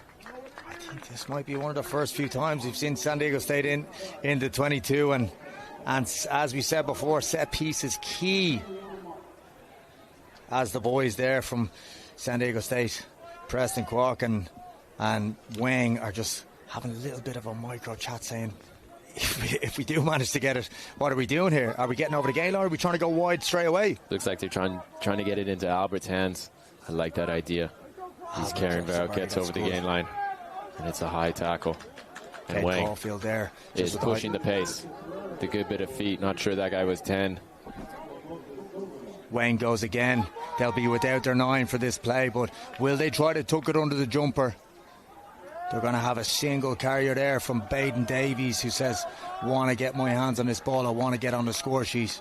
Again, it's all the forward pack getting in tight now. They're saying, backs, you can absolutely forget it, you're not getting the ball. We're tucking this under the jumper and we're getting over. Pick and goose here from this San Diego State team as they push, but for the moment the USD team are equal to it, and it's looked like they're held up, and that is a result because it is going to be a goal line dropout. Heads shouldn't drop from this San Diego State team. They've just shown that if they can get into the 22, they have an opportunity to play it tight with the forwards and get there. It looks like we're coming back for a bit of advantage, so Ronan Green, of course, put his head down. It's a fantastic bit of grit from a 10, isn't it, to try to do that. And there's the try. Well deserved by San Diego State. They've been working hard for that. And that's Baden Davies get himself over the line. No frills, and you have to commend a lad like Ronan Green, who's playing 10, has a penalty, says, you know what, I'm going to drop my head, I'm going to put my head in the spokes where it hurts, and I'm going to carry us to a try. Fair play to him. Yeah, that means a lot to a team if you're 10. 10 wants to carry, 10 wants to tackle.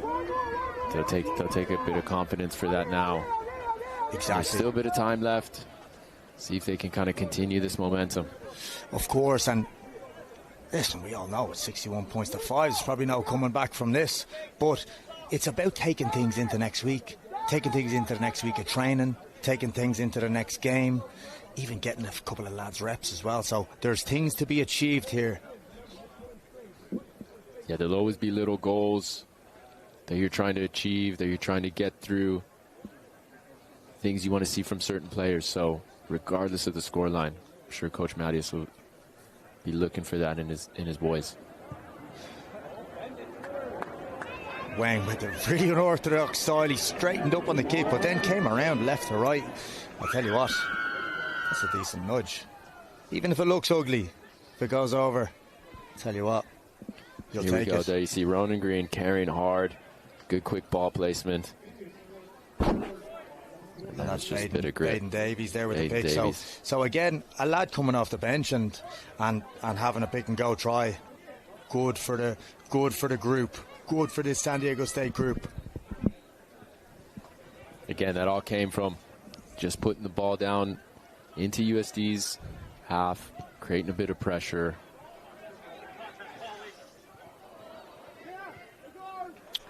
Yeah, you're right, Calais. It does seem to be Wang who was playing territory a little bit. I know he kicked a good bit, but every time he seemed to tap it over the top, try to put pressure on the back three.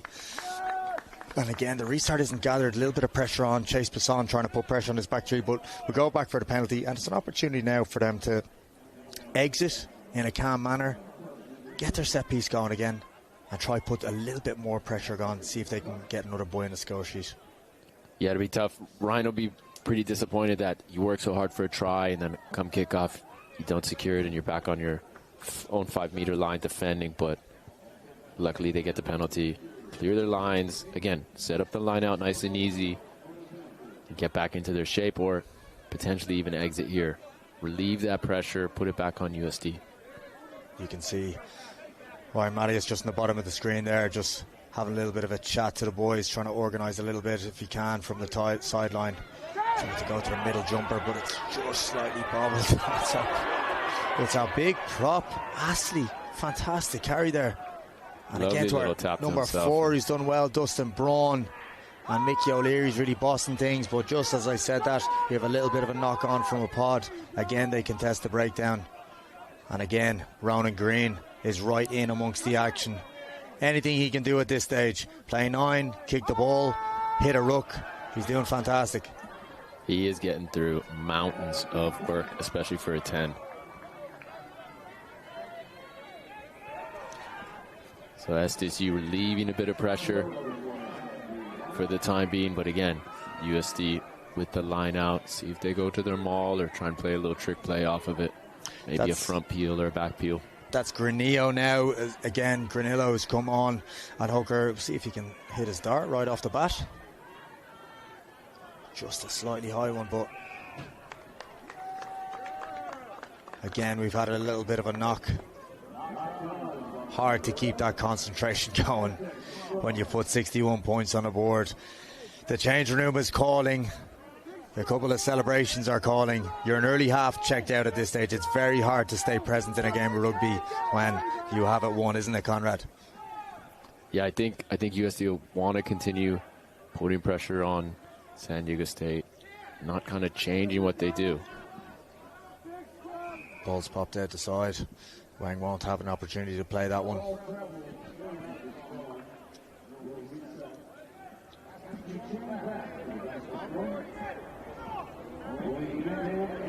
Pack's got to pack down again, and we can see the numbers on the backs there. There's plenty outside that 1 to 15, so USD really got the opportunity to get a lot of their lads a run. We got Barnes, Montague, White, Astley and Granillo all taking the pitch in that pack.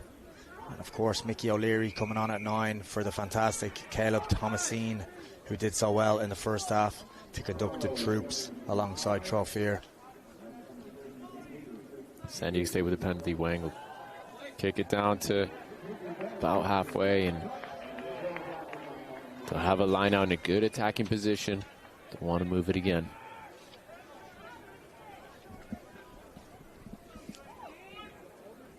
Ten minutes to go here in the half. Doliente is going to throw in. Pops to the middle man. And finally we have some lovely bit of play off the top of the line out. And it's our man on the wing there who's carrying for +1. Jeez, I tell you, if that guy sees the ball, he can beat a player. He's fast. Woolery with the carry. Again, Woolery getting through a lot of work, putting his hand up. San Diego State trying to move the ball here. Wang trying to put Colin Albert in a little bit of a wider space, but they've gone slightly backwards. As Wang picks up again. If there's one thing he wants to do is play fast. As ball goes back to the inside, again that might be Woolery who's carrying in the middle of the pitch, and they have a couple of numbers to the right hand side. Will Wang feed? He goes to the boot this time. He said that seemed to have paid off before, but it's found the hands of Sur, I think, on the edge there, who's managed to get it right to the edge. And USD now, thanks to the ruck from Paulie Habib and Sur, the centre, have possession again, and they're on the 10-metre line for San Diego State, as there's a little pop from back on the inside from Mickey O'Leary. And there's some good chat from this USD team now. This is what they want to do. Their last 10 minutes, they want to play some ball. As a lovely fizzy pass to the outside, and Chase Basson's on a little bit of space out wide, but the carry is a good one, and Basson plays 9. Ball goes back slightly, and it's just a little bit of tiredness there from the front rowers, but a good piece of play. You can see all the lads really who've played in that USD backline. Great skills on the pass. Yeah, they're following, hands at target, following through and getting the ball wide. Here we see the little knock on. I think that was just Tanner Barnes, just slightly unlucky. Maybe with a try-line fever, it looked like a bit of space in front of him. So as we're about 8 minutes to go now, and you have to say Ronan Green's done fantastically well from the San Diego State side, but a man of the match is probably going to go to a USD player. We'll give it a few more minutes before I let you decide, but any have put their hand up for you? Yeah, I think Cade at 7, Troffer at 10, and then Paulie Habib as well. I mean, he's been all over the place. A few poaches, a few tries. Can't forget Chase Passon But so many putting their hands up there. You've even got Joshy Butler, who's got himself a try from a long break. And just as I said that, we have a state forward who might do it again himself. Just pick from that, and there's a disjointed defence from USD, but a scramble tackle is good. They'll be dying to get their hands on the ball here now in a little bit of space. Oh, great connection and great read, but he's done well, and a great pass across the body there. That's Preston Kwok, but he's bundled into touch. Good effort from the San Diego State side. Hands are on hips, they're tired, but still they are battling as Doliente makes his way over to the line out again, just as we watch the replay. Big shot. Catch, but he's a strong lad, isn't it? Caught in the tackle, Madachan, but still manages to roll out of it. He's a strong lad. Madachan, Karen on the right, Karen on the left. Very physical. As the ref just has a little bit of a chat there with the San Diego State captain, as we can see the second sides warming up in the background. No engage on them all, so he just pops it back, and we said, right, we'll play off some clean ball then. Paulie B won't mind that. Carries it up to midfield, Caulfield in the ruck, and they're going to get themselves around the corner with it, just a little bit of an inside step, and the gain line has broken now, and will they try and get it in their back's hands? A little bit slow, but I tell you what, ball's always going to be slow when you're rolling on the wrong side, as Mickey O'Leary takes the quick tap. And now we're flying. It's one of the big men off the bench who pops it up, but it's Colin Oliver who manages to grab that. Throws a little bit of a hitch kick, goose step, dummy, hand off, and gets himself nearly tied up with Daniel Sir, but he's done well there. And again, another read from the outside. That's our USD, Vaughn Fouts, who keeps on shooting in. Pretty good play, isn't it? Just making reads and cutting it off.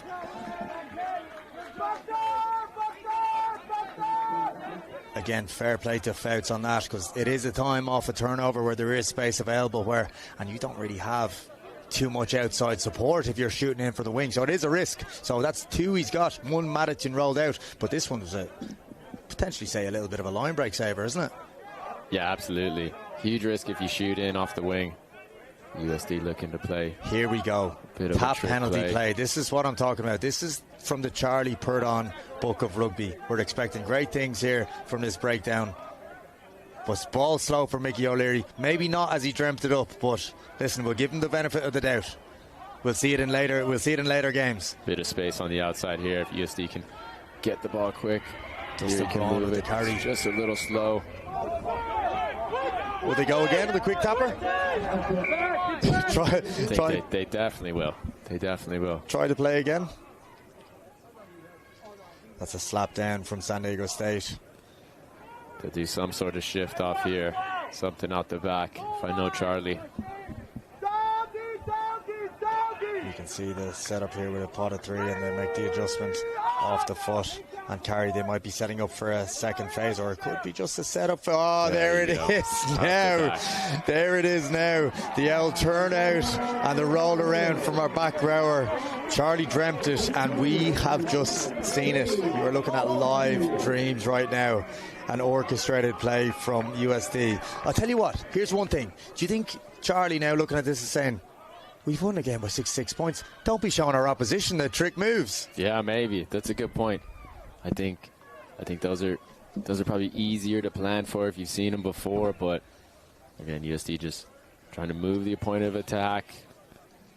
Maybe not give San Diego State the opportunity to really launch as you can off of a quick tap, and then a bit of trickery with turning the back and popping it in behind. Yeah, perhaps off that same play he might have multiple options. And it looks like we've got a front rower with a pair of Canterbury Brutes. Going for the touchline conversion. And fair enough, he's got it. Fair play to him. That's a fantastic kick. It's been a long time since I've seen one of those Canterbury scrummaging boots hit a kick from the touchline. They might even be Adidas football boots. If anyone wants to text in or DM at Noodlebags with a brand of giant ankle-sized boots that player just kicked conversion with. As we watch the replay, the turnaround, and the celebrations are huge as well. You can see it's a planned move. And there we see the kick again. He's absolutely stoked. that is a collector's item, folks. Touchline conversion from a front rower in a pair of hiking boots. Something you only see at the Founders Cup. It's Founders Cup special. It's a special event as Wayne gets us underway again. And a big tackle going in from San Diego State as we've got 2 minutes of footy left. And these USD boys are saying, we want to get into the 70s. Oh, gosh, right. That's Daniel Sir again, who's probably he's been unsung. He's been unsung. A lot of chat just because the ball ends up in the hands of the wingers for tries. Our 10 has seen a lot. He's making a kick trough here, but Daniel Sir, a fantastic player, and really has a great pass across his body as well, and he's facilitating the ball going wide for USD.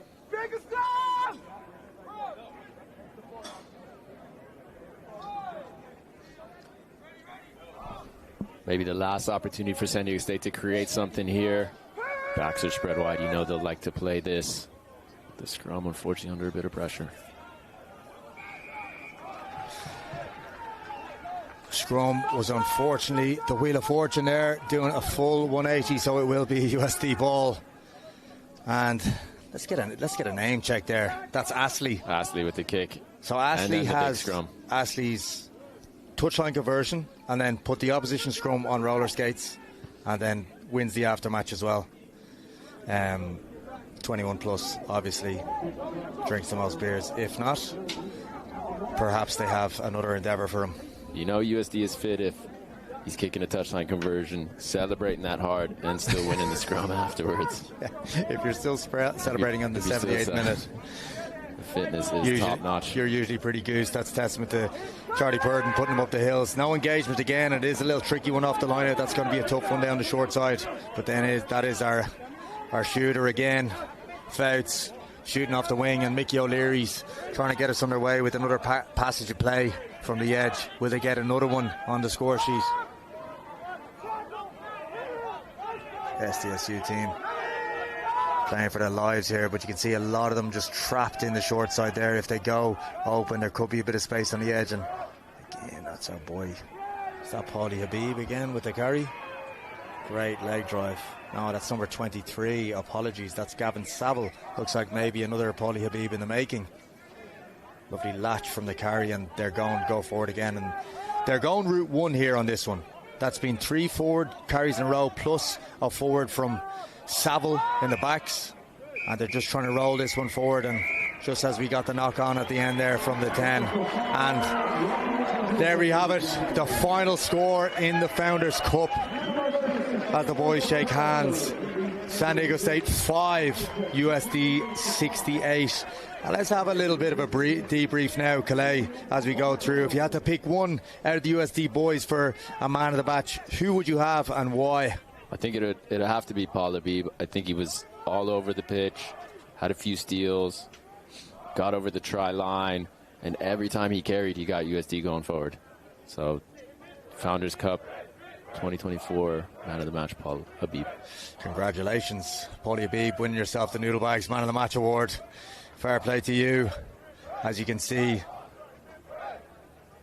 great community here in San Diego. A lot of these boys that know each other from high school rugby. A lot of them would be involved in the San Diego Legion academies where they're getting extra training. So great camaraderie with this bunch. And same as well for the coaching staff, Charlie Purden and Ryan Mattis, who would have been teammates in the past. As we have these lovely on-screen images of golden hour here in San Diego with the lads shaking hands, we will hopefully get one of the coaches for an interview and we can hear from them about the day and about their thoughts on the game. Crowd still waiting around, enjoying those last few golden rays of sunshine in San Diego. It's been a fantastic day. Guys getting them on the score sheet again. Paulie Habib, of course. Josh Butler got a few. Chase Passon had a good kick and chase. So we're seeing multiple guys and multiple ways to score for USD. And I think very soon we might have Charlie Purden, head coach of the USD team, to chat us through his thoughts of the day. As we see the USD boys going, thank the crowd. Great to see great to see this community and really getting a campus spirit around the rugby team on USD.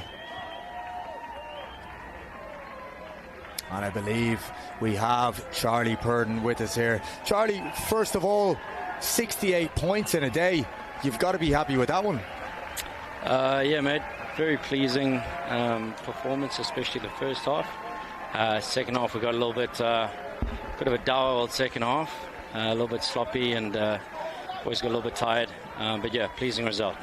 Yeah, and fantastic. And I know some of the tries came from perhaps a little bit of chaos, but you have to say some of the ones that you did well there. You had a lovely three-phaser with a carry from Paul Habib. You had Josh Butler around the corner and then a little bit of a snipe. So although you're setting up for some great phase and attack, the boys are really playing what's in front of them as well, aren't they?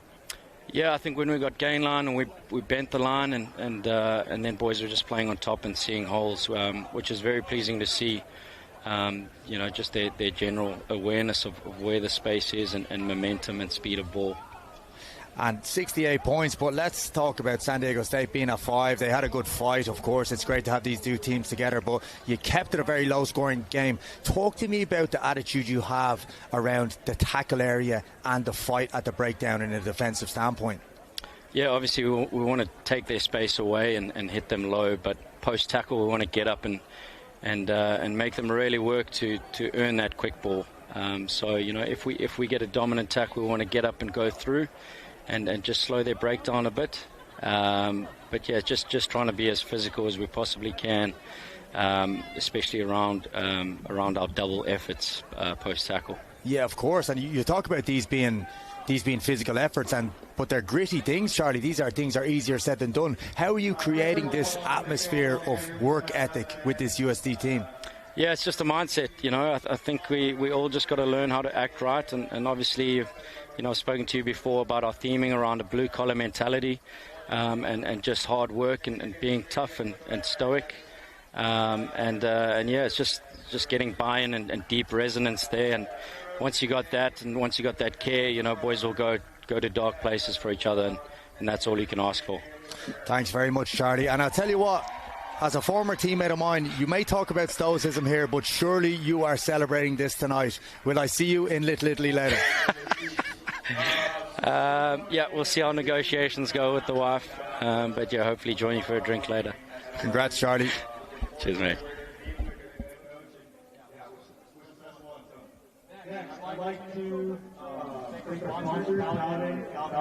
And just as we wrap up here at Torero Stadium, and they announced the MVP, they announced sponsors, and they announced the winners.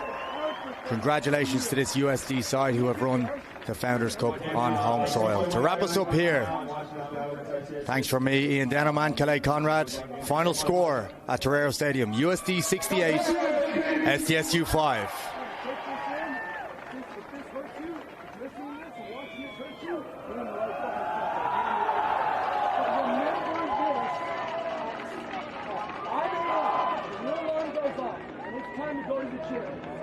Remember this.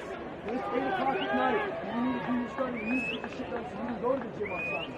Are you going to show up and do some skills in the midday when Mason puts it in the chat? Hey, I know I want to do some skills. Tap into this. Follow this. That's the key to being successful in life. Take these learning moments and use them as motivation when you've got nothing else. And there's no one to give you a rah-rah fucking speech. Okay? You have to take this. Never go look at that right now. Look at this. Watch this shit. Watch it. I want everyone to watch this shit. This should motivate the fuck out of you. Your books. Watch it. Watch it. All right.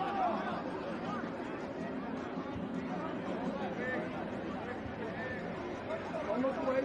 Don't be scared of it.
Actually, like, many times I thought I was picked up.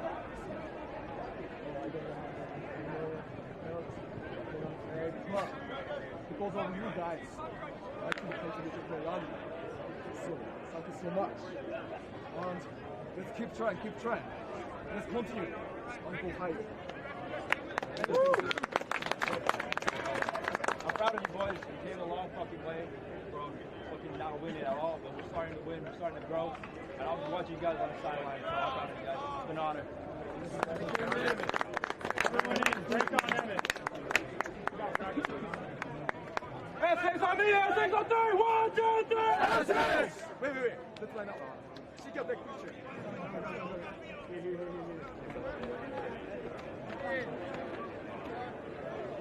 Come in.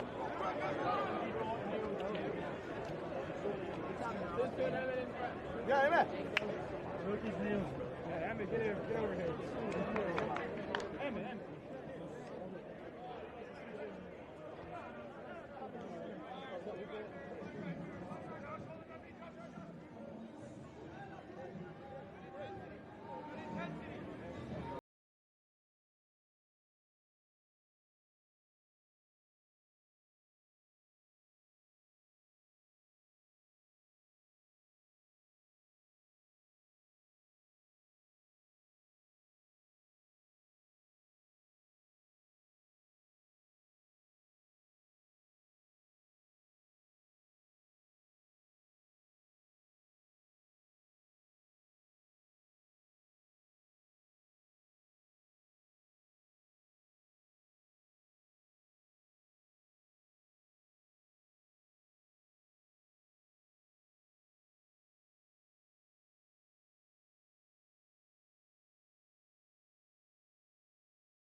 Let's go, Chris.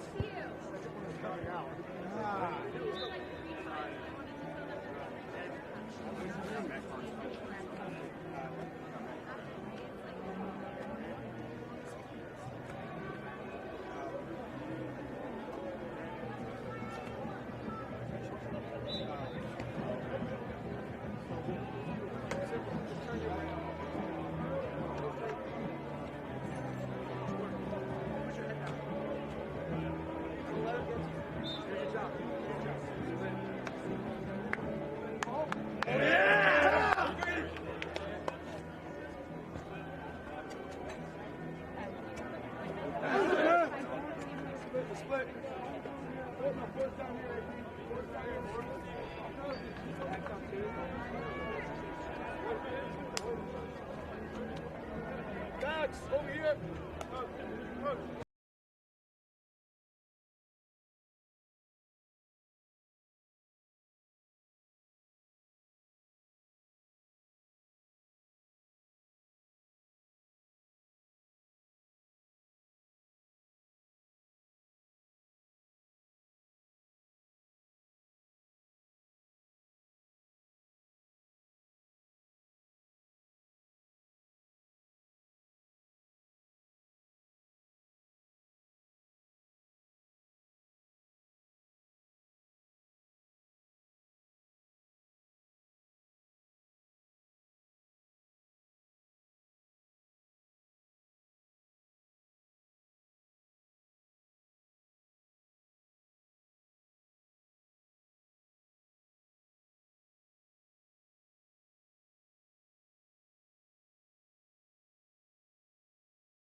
Are here live at Torero Stadium, still back for the B-sides of USD versus SDSU from the beautiful campus of the University of San Diego. You're watching the Founders Cup on TVX Sports Video.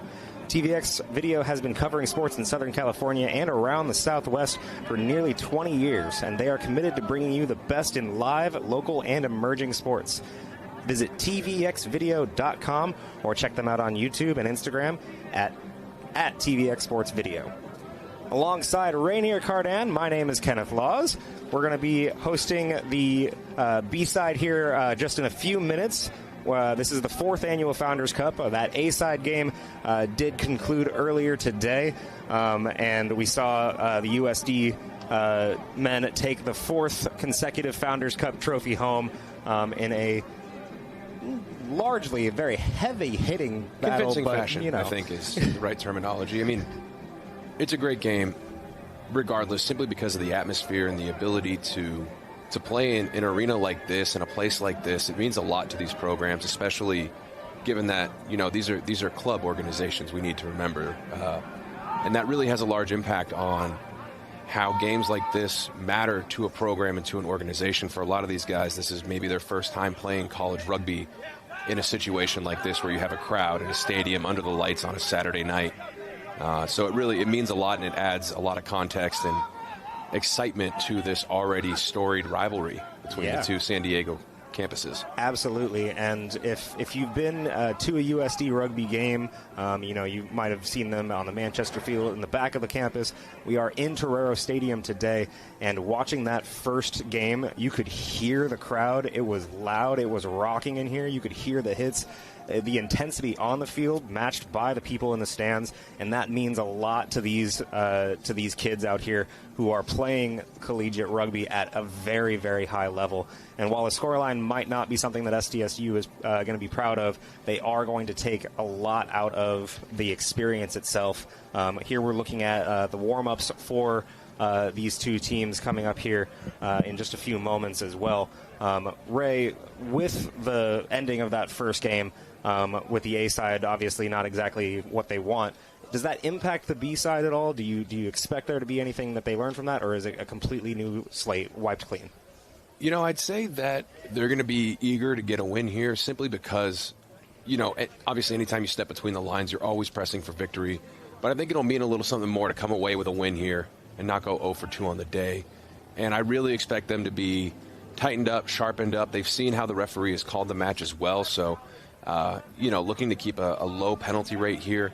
But most of all, the coaches are just going to look for these guys to execute well, have a focused game plan, and stick to it.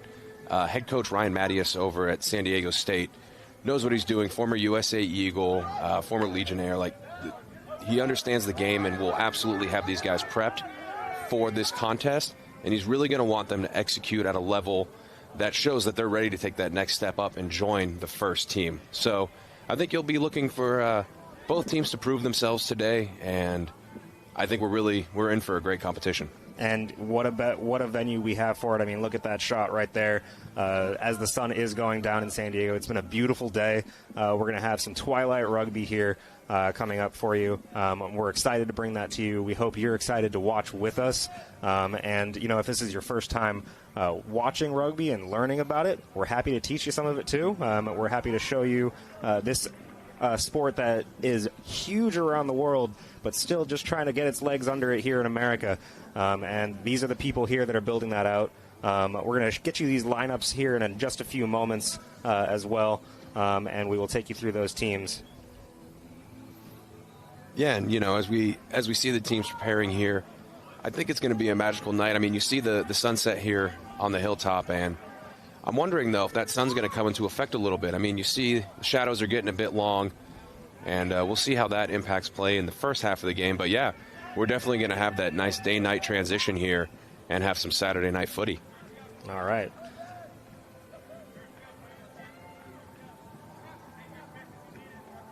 Hey, Dave, can you count us in for when we're going to bring those lineups up? Thank you.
to highlight as that pops up on your screen right there.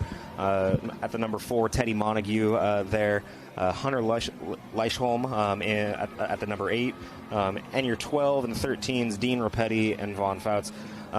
Ray, out of this B-side, obviously, a lot of learning, a lot of development, but who do we watch today from the USD B-side? Well, I'm really excited to see Teddy Montague get after it. He played a little bit in that first side match, so his legs might be a little warm, and he's already gotten that first shot in on the day, so I expect him to be revved up and ready to go here. Additionally, Hunter Lysom's always been a stud for this team. He's got a couple B-side man of the match to his name already this season, so I look for him to kind of add to it and really be that driving force for the USD pack. Awesome. And then for SDSU's side, as well as they take the field in the shaded area over here, I really want to highlight a couple of the guys up front. As you mentioned to me off the broadcast, it's going to be really important for the forwards to really make their impact on that B side. If you've got some strong forwards in there, they can really impact that game. So looking at Abel Estrada here at the 1, Carson Hanna as well are going to be major contributors here if SDSU wants to put some more points on the board today. But we are about to get going here. Right here at center field, we've got the USD team is going to be kicking off into the shade. Yes, Santiago Arenas kicking off, coming to you from Madrid, Spain. This gentleman's brings a lot of skill to the match, and I think he's going to be electrifying at 10 for the Toreros today. All righty, we are just about underway. The ref gives that whistle. And here we go. A nice high kick to start. That one is going to be contested there. And SDSU claims as we go quickly into the breakdown already. Good formation already on the ruck here. SDSU to kick it away, but that thing goes right out of bounds. Might have wanted a little bit more distance on that one, but USD will take over here on that side. But, I think obviously they would have liked a little more distance on the clearance kick. However, that's a really good opening possession, right? You get the ball into your 22. You don't want to play rugby in there because a penalty really hurts. A turnover really hurts. Good sound control of the ruck, easy reach back, and good clearance there by the kicker. Well done by State. And you're going to see a lot of this right here already. The referee taking a lot of time to teach. A little eager there as he's still in the middle of the line out, but we're going to throw it right over his head. But he's going to take it right back. We're just going to start this one over. But you see him down there, and what you're going to see a lot of, even at the top levels, you'll see the referees really getting involved and talking with players throughout, because it's not just officiating the game, but it's making sure that the game is safe and they are doing everything correctly. And unfortunately, that first line out was not straight, so it is going to be a turnover, and SDSU is going to take over possession here. Yeah, obviously these are the little things, the set pieces that can really make or break a game. Good discipline on throws, good scrum feeds, all that stuff. It's kind of the nitty-gritty that doesn't always get as much attention as your basic passing and kicking skills, but it really makes a difference and can turn what was a good attacking platform for the Toreros into a good opportunity for San Diego State to put some phase play together. And here is our first scrum of the match here. It'll be an SDSU-initiated scrum here. And this is what rugby's all about right here. A lot of bodies, a lot of pushing in here. And you can see USD getting good leverage on there, but SDSU gets that ball out, and we are moving out to the outside. Unfortunately, not a clean take, and USD takes that ball over. We are outside a heavy hit, going out to the side here, trying to stay in bounds. He doesn't want to get pushed out of bounds over there. But here we go, USD in the shadow of the goalpost already, looking to make an impact on that scoreboard. Yeah, coming over here into the middle. This one's close in the shadow there, and we've already got a try. USD immediately gets on the board here within the first 3 minutes. That is Tanner Barnes, a number 1 getting on the score sheet. You always love to see that. Makes it easy on his kicker, also scoring right underneath the goalposts. Like we were talking about earlier, Kenny, that early control play by the forwards, those hard yards inside the 5-meter line, that's really going to be where this game kind of makes or breaks for both teams, right? If you can control the ball around the ruck, and especially when you're deep inside the opposition's territory, letting your guys with the single digits on their back really dig deep and go to work, you're going to find a lot of success there. Absolutely. And Arenas here to attempt the conversion after, steps right up and knocks it through. And so it is a 7-0 USD lead here within the first 3 minutes. Yeah, I know Coach Charlie Pern's going to be real happy with that start. They got a good opportunity, and they capitalized on it.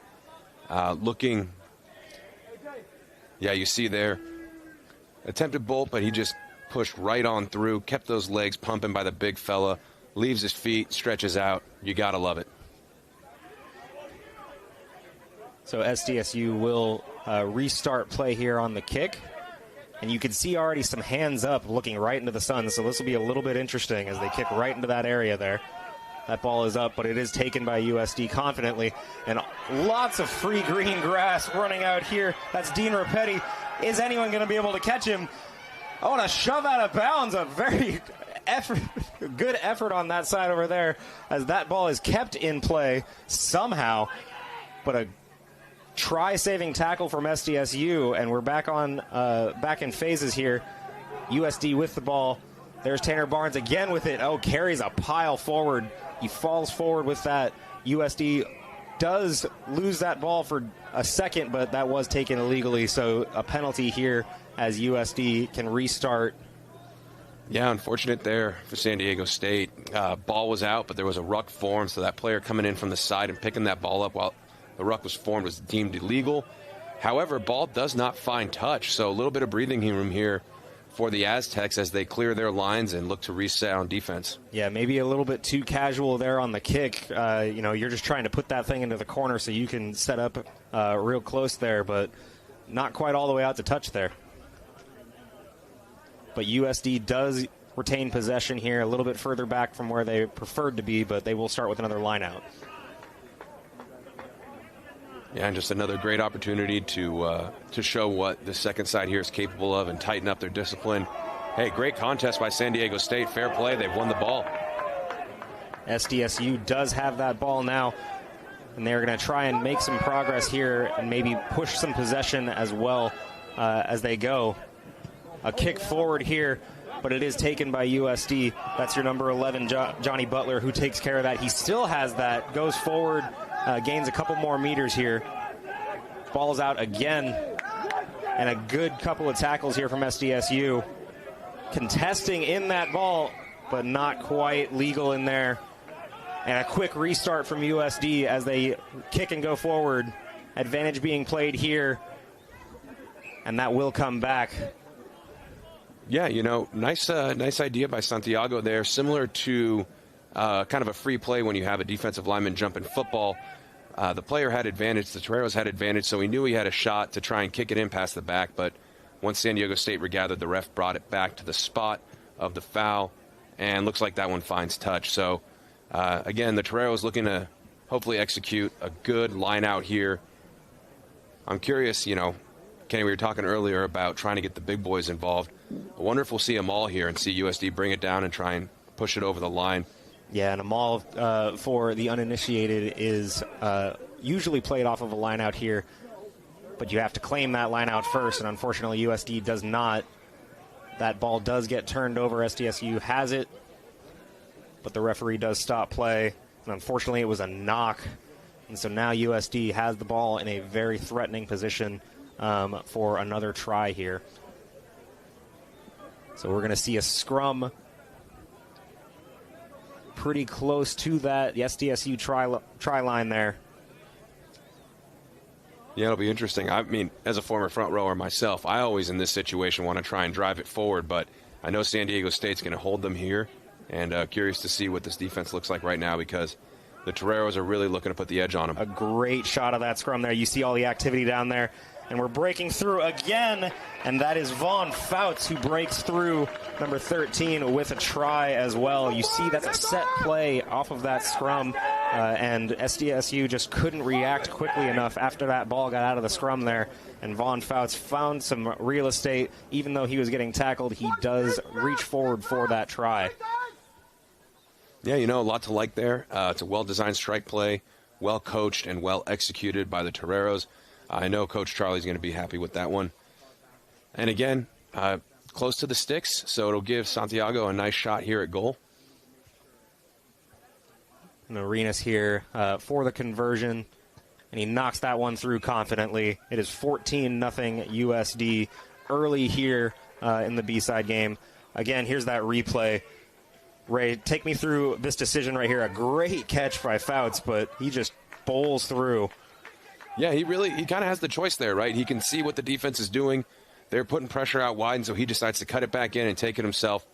Hey, you got to love it when you back yourself. Great shot of the fans that are still here. Really appreciate them sticking around for this seconds match. I know it means a lot to the folks that are on the field battling it.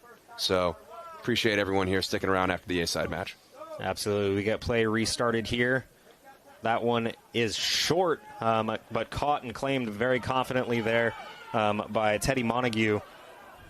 And he is pushed out into touch, it looks. Yep, that touch judge has his flag up, so that will be a nice attacking platform here for San Diego State as they look to get something going here in the Torero half. And we'll have a good look at this line-out attempt here for SDSU as they look to really spend some time in USD's half, which we spent most of these first 10 minutes inside of SDSU territory. So SDSU, the Aztecs, really trying to push forward, maybe change the way this game has gone so far. And a good line-out claimed by SDSU. And here they go, trying to move forward. And he finds a lot of space there, but he's able to move forward. SDSU gets their lines ready. Advantage being played by the referee here. SDSU has some room to work with, maybe some trickeration we can see coming forward. They want to try and take a risk here. A good clear out there by number 23 from SDSU. Unfortunately, I don't have his name on there, but a very clean out there. Now you like to see it, and then got a little sloppy there, so we're going to go ahead and bring it back to the spot of that foul. So while USD did take that ball, because of that advantage, we do bring it all the way back. For fans of soccer, advantage is usually very short. Rugby, a little bit longer here. Quick restart for SDSU, but USD not fooled. They are ready for it. They get their lines back quickly. There's number 23 with that early clear out again. He has the ball, able to move forward a little bit. And you can see it right here. This is what SDSU wants to pride themselves on, is containing and keeping this possession as long as they can. But possession isn't all of it. They got to keep moving forward. You see them having possession, but they're getting pushed back by this Torero defense right now. And so you see them try and gain some yardage out there with a kick. And even though they give away that possession, they do get some movement there. But USD trying to move it back forward. And a good take forward by Von Fouts. And that one is not releasing there. USD could not go. Actually, that's a low hit there. So SDSU will have a free kick here. You'll likely see SDSU try and gain some yardage forward with this kick out of bounds intentionally. And it does get out into touch. And so SDSU's got a good position here that they want to move forward on. Ray, after you saw them with that possession for so long, what do you need to see from this version right here for them to gain some yardage instead of getting pushed back by the Toreros? I think they're looking for the perfect gap, right? They're trying to find that one big gap to blow through, which is great because if you can identify it, you can exploit it and really open up a big play. But I think they just need to attack shoulders, get some go forward, and make these Toreros tackle a lot more and really put them on their back foot. A good claim by our early favorite here from the Aztecs, number 23 in there. He gets that long throw from the line out, but USD closing that gap down really fast, attacking that ball. Advantage being played here again for SDSU, so they've got a chance to really do something. But another good hit. USD not making anything easy. Johnny Butler there, number 11. And a quick restart, the number 10, Finn O'Shaughnessy. He's going to be an engine out there, looks like. Charging forward here. And that somehow turned over? Oh, okay. But yeah, I think the referee's going to have a chat with the Toreros here. We might even see some cheese, a yellow card, simply because there's been a lot of penalties called against USD. And oftentimes when you see compounding penalties with similar infractions reoccurring again and again and again, you'll see the referee just pull the guys together, have a conversation with the captains, and then have them go back to their teams and explain how what he's seeing is unacceptable and give them the opportunity to correct it. I think this is the right way to call a B-side game, not necessarily go straight to the pocket for a card, but give these guys the opportunity to learn from their infractions and pick up the cleanliness of the game. Yeah, and even at the top levels, you'll see this kind of interaction between referees and players. If you were watching the Olympics this year for the sevens tournament, you'll see referees doing that at the very best levels. But even here, you want to be teaching the game. You want to make sure that the game is being played safely. SDSU with a free kick again. Going to kick this one out of bounds for more territory here. And we're going to have a very good attacking line out here. So here's that first dangerous play that we're talking about. But then, again, charging forward, not making anything easy. If there was an advantage there, that would have been a great turn. But unfortunately, the Toreros had that infraction from earlier in the run of play. So another line out to start here. We're just waiting for the ball to actually get down there. If you're an Aztecs fan, this is what you like to see, right? You have an attacking platform 10 meters out from your opposition's goal line. They've had a couple good lineouts so far this match, so looking for them to bring that ball down cleanly and really execute well. I'm sure Coach Mattias has a strike play just for this. And unfortunately, that lineout was not straight, so that will be a turnover, and USD will take possession here. So you've got to give yourself a chance, and unfortunately, the start of play there killed that run pretty quickly. But again, learning moment. Still deep into USD territory here, so SDSU's got to stand up and push back here on the defensive side. So we have another USD scrum being initiated over here by Kellen Archibald from USD. And that's a great shot of what a scrum is in there. There's a lot of meat and a lot of muscle in there pushing. And here we go, USD breaking a couple of tackles again. Advantage for the Toreros this time. And we had an Aztec that went on an adventure there, and so now we've got a lot of space here for USD as they break down the side. That was Dieterville who made that movement. And unfortunately, a turnover now, and the Aztecs come forward. And that'll be a knock-on right there. Unfortunate, not able to make anything of that turnover here. So USD retains possession. But a little bit of back and forth there. You saw just a great line break by USD. That was Trevor Dieterville, who when you get out there and you got a winger who has the space, a little bit of a desperation pass out there, and it just landed someone else's lap here. And there's the knock, unfortunately. So USD does start us up with another scrum.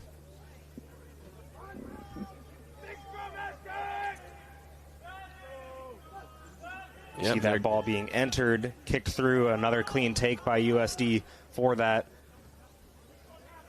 Charging forward there. Santiago, yeah. Arenas moving forward as well.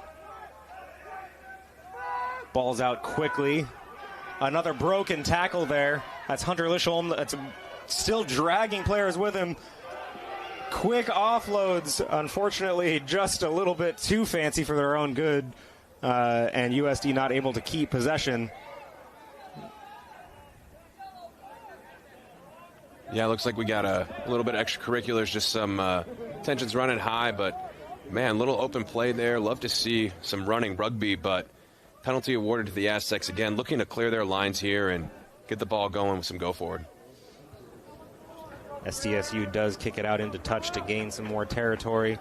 We will see another line out here. And here's that line break. And then a little bit of desperation as he's being taken out into touch. He doesn't want to be shackled in there, so he's trying to get it to anybody in a blue shirt, but unfortunately he found a red one instead. Yeah, and that's something where communication and familiarity, playing together, that'll tighten up over time. And, we're really looking forward to guys to talk in that situation so that the ball does end up in a blue jersey. And the restart here for the Aztecs. Taken calmly there, a little bit of an overthrow, but it is still grabbed there. Immediately taken to ground by a Torero as well. And that one is taken back, but a good kick to clear the lines a little bit. Oh, you never like seeing that ball touch the ground. You want to catch it in the air and counterattack. And here we go. Yep. A lot of space, not even touched yet. Now we're here in the corner, a good sidestep. light on his feet. That's Vaughn Fouts again. We've said his name a couple of times. Hunter Lishholm here with the ball in the middle of the park here. A quick ruck advantage here now, and we've got another big man moving forward. That's Kaz Aslay right there, who takes that a couple meters forward. A good offload as he's being taken down, and another try. Johnny Butler gets through. Yeah, Johnny Butler, the younger brother of USD's A-side number 8, Josh Butler, following his brother's footsteps. It's a nice little move, and shout out to number 9, Kellen Archibald, for the show and go, just sniping around the fringes of the ruck there. One of the most overlooked things is just that near post area right around the breakdown, especially when you see the guys getting ready to maybe attack something wide. A clever scrum half move there, just likes to snipe it in around and squeak through and get that little half line break that set that up. I've got to say, Santiago's, I think he's going to treat someone to lunch at the CAF on Monday here with all of these easy conversions as he converts his third of the night. None of them any difficulty right now, but a great run of play there from the Toreros again. They were pinned back pretty deep in their own territory, and here's that try one more time, and it starts with the big man right there, yes, Kaz Aslay.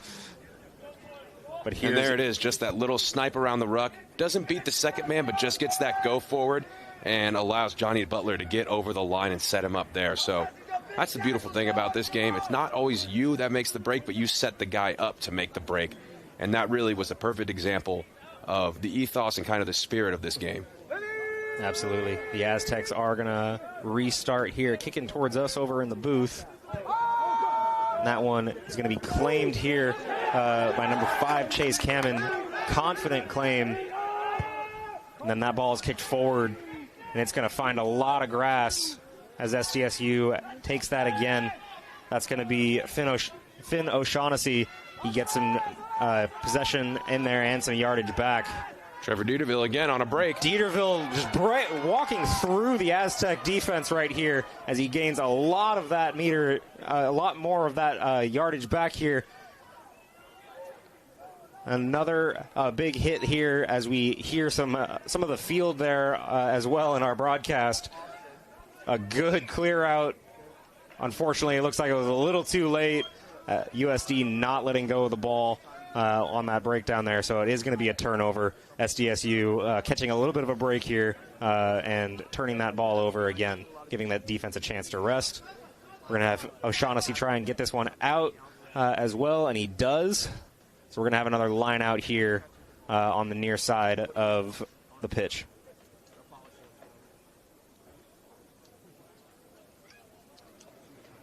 So again, you see that referee. He's positioning himself right there at the front of that line out, and he's just making sure everyone's in that right line. You can see that's just part of the teaching of the game.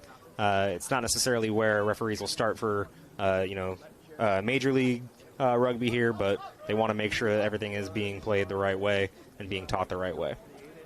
Restart again here, and a great defensive play by the Toreros. They take that and turn it over, and they have that ball again. They're looking for more damage. Kaz Aslay with that. He's going to take a couple of guys with him on that big hits, but he's got plenty of hits to give out himself with that ball.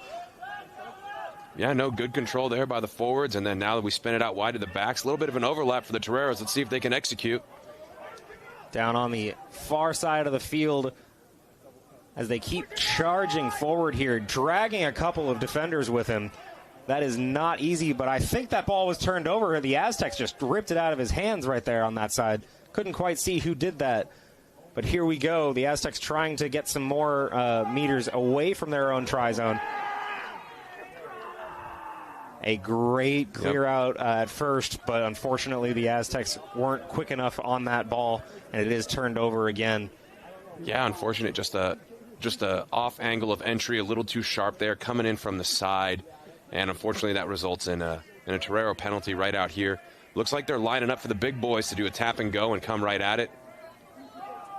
Oh, here we go, charging right into the teeth of that Aztec defense. Here we go for another late push here. He is down in there, and another try. Yeah, that is Alec Calvanga dotting it down there for the Toreros. And, hey, you got to love a big boy. Hey, diddle, diddle, straight up the middle. when you're 5 meters out. Again, as a front rower, those are the plays that we love when you just get to go straight in a straight line, north-south, right down the line. And is that the name of the play? Hey, did a little right up the middle? Yeah, no, it's in the official USD Torero playbook. You've noticed so far we've called a lot of different names every time the Toreros have scored a try. That's not necessarily uncommon here, but it's great to see that everyone is contributing up at that end. Arenas here with another conversion attempt, looking to go 4 for 4. But I think we've said 4 different names for all of the tries so far, and that's exactly what you want to see from your offense, spreading the love a little bit here. And Arenas does knock that one through. So it is 28-0 here in the first 24 minutes of this first half. Here's a replay again. And this is Ray's hey diddle diddle straight up the middle. There you go. Right there. Give it to the big fella and let him finish it off. Nothing wrong with that. Now I'm curious here. San Diego State's gone short for a contestable kick here on the restarts. Be curious if they'd go deep here, force a Torero clearance kick, and then maybe get that counterattack going right around midfield. Love to see them try that out and maybe get some front football, get some go forward here. Looks like it's still a little bit short there, but another clean take by the Toreros on it. That's Kaz Asley with the soft hands from the big man there. Yeah, but they get what they want. There's that clearance kick, and here they go. That's Finn O'Shaughnessy taking the ball, and here comes the counterattack. Let's see if the Aztecs can maintain some possession. We see some opening here. That's Jeremy Stewart, who just runs right through the Torero defense, untouched until that tackle. He is Great able offload. to get that over there. A good offload. Oh, and an obstruction call there. An Aztec player interfering with the Torero player's ability to make the tackle. You hate to see that. That was some great go forward by the Aztecs, and they found a great hole in that Torero defense. But that ball did not find touch, Kenny. Here we go. So the Aztecs are going to get another chance here. We're going to play some kickball here, back and forth from the back lines. Let's see what the Toreros have back for it. Some rugby tennis far into the corner, looking for a 50-22. It doesn't quite get out, but he takes himself out, unfortunately. And great pickup by our Mike by a couple of players asking for playing on the ground. And it is stopped here, and we're just going to call that a knock, I guess, instead. The Toreros do get that possession back. But love to see that from a B-side game, some back-and-forth kicking, huh? Yeah, no, it was great, and I like the scrum half of the Toreros trying to drop in that 50-22. Doesn't quite get the rub of the green. Aztecs trying to play it to himself and regather. But, yeah, player on the ground there, unfortunately, is ineligible to play while he's on his seat there. He needs to get back to his feet and control that ball. So another Torero scrum. They've been so successful in these so far today. Good contact in there. Good, clean scrum. Unfortunately, the offload finds grass instead of arms. But here we go. Dieterville again. He's been so dynamic so far. That one is knocked by an Aztec. But actually, the ref is going to give that as a knock-on for the Aztecs here. Yep, knock-on by the Toreros. Unfortunate when you have that attacking position. But again, we're going to have a San Diego State feed to the scrum. Looking for a good platform here, then to get that ball back to Finn O'Shaughnessy so he can clear their lines. And again, take some of this pressure off. You never like playing rugby in your own half. And then, yeah, there you see it. Just got to clean it up a little bit there. All right, so we've seen plenty of USD scrums. This is one of the first ones we've seen from the Aztecs. Let's see what they can pull out here. A great shot. You're going to see all of the powerful legs moving in there. The ref did see something he didn't quite like in there. Again, teaching moment here, not a foul, not going to do anything. He's right in the middle there, getting involved with everyone. Hey, make sure we're doing this correctly and safely. So he gets a great involvement on there. Just good teaching moments. We're going to try this scrum again. No, and you love to see it, right? With so much potential energy about to be converted into kinetic energy, player safety is really important, and that's what you see the referee there doing, making sure everything's safe and tidy, and here we go. USD getting good push, and they get out that ball immediately. So it makes it a little bit tougher for the Aztecs. Aztecs now hemmed back on their own end here. A heavy hit. And we've got a try. Wow, incredible turnover there.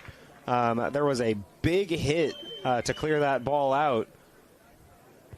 Yeah, I'd love to get a replay and see quite what happened there. Looks like the Toreros got some pressure on the ruck and were able to disrupt that attempted clearance kick. That was Chase Kamen, who just opportunistically takes that ball and just falls into the try zone uncontested there. Hey, right place, right time. Sometimes it's better to be lucky than good.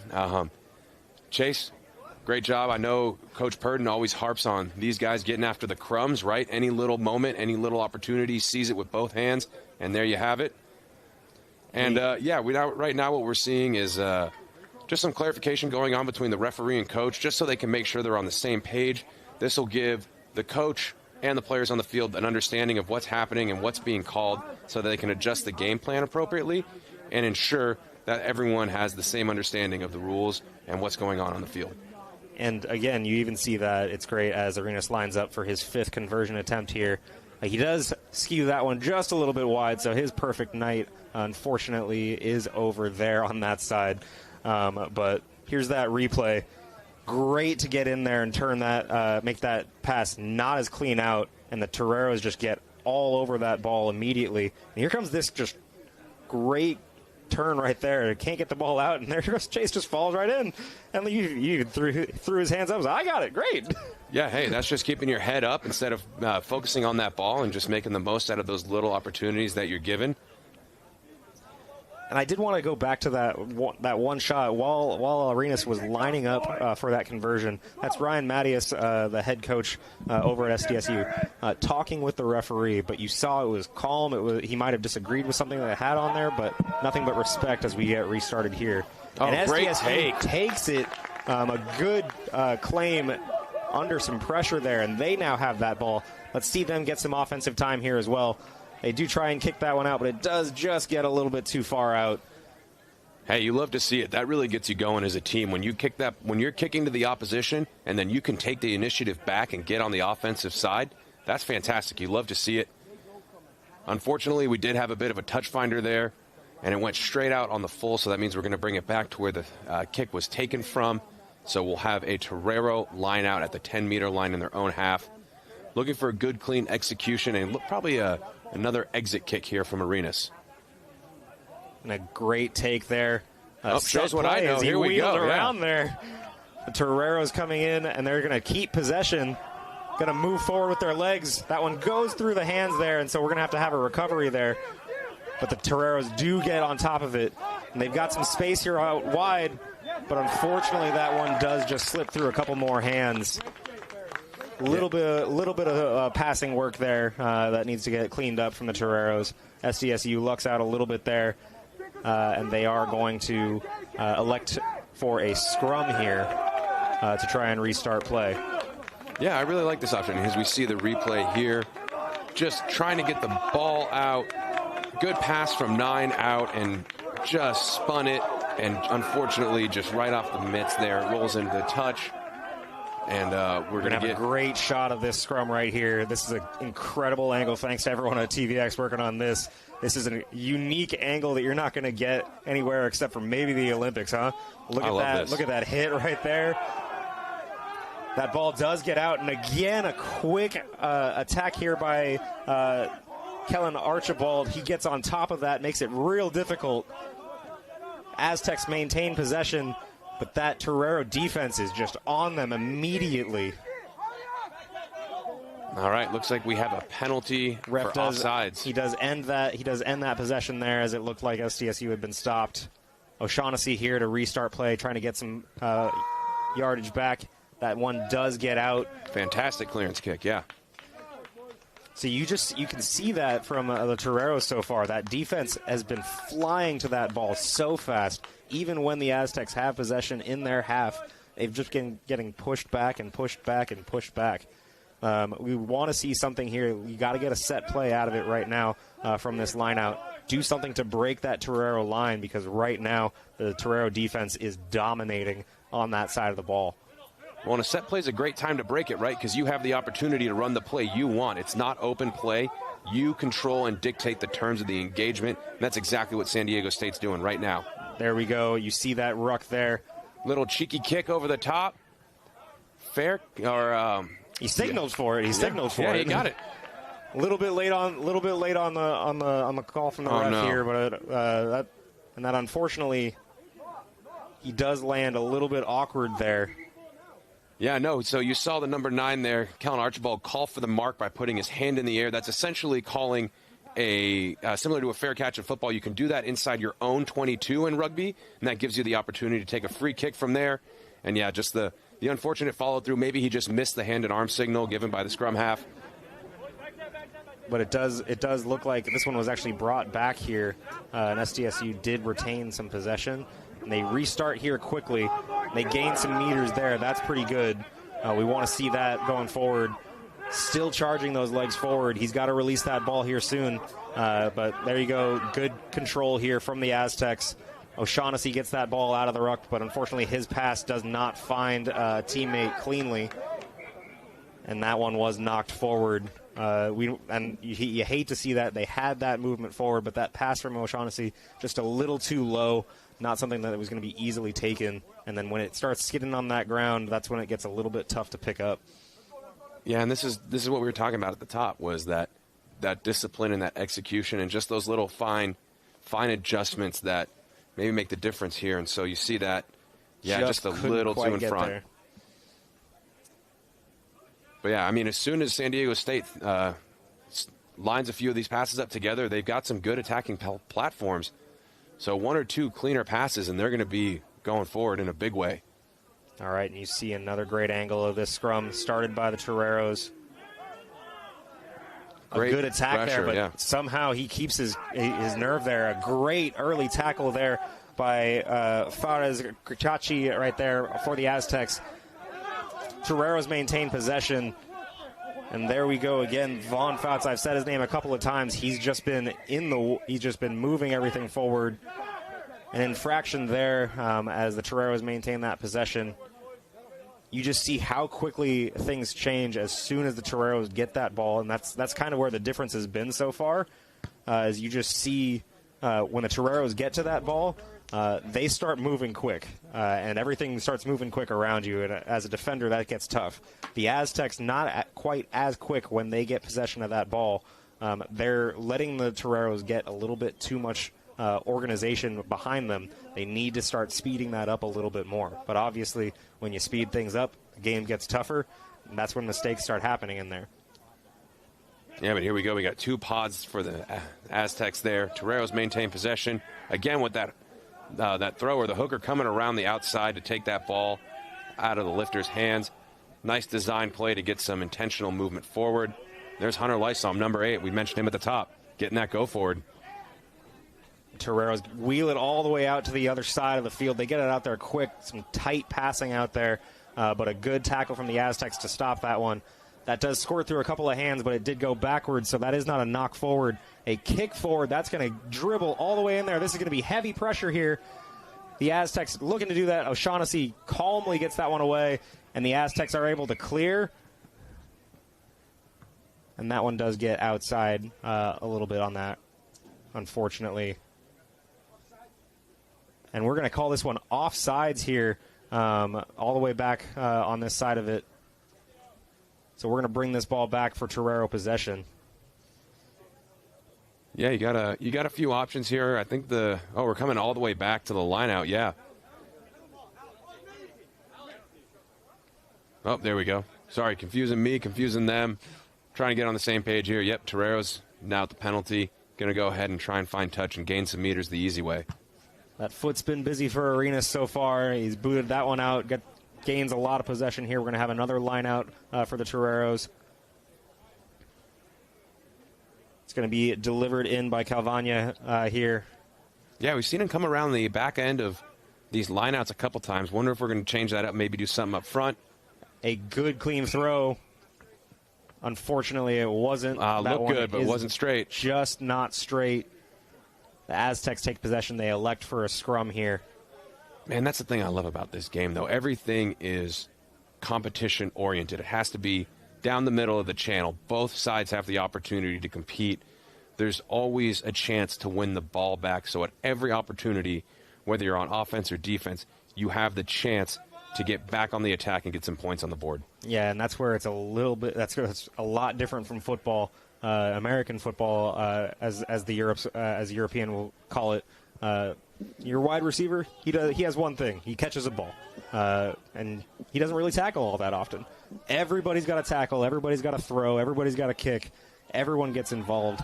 The Aztecs restart play here. They've got that ball loose. Again, quick tackles, a heavy hit. Hunter Leichholm gets in there quickly, and the Aztecs just getting pushed back. Here we go. Bruising hit, and it looked like he was going to bowl his way through, but the Toreros had some help on there, not able to let him move forward.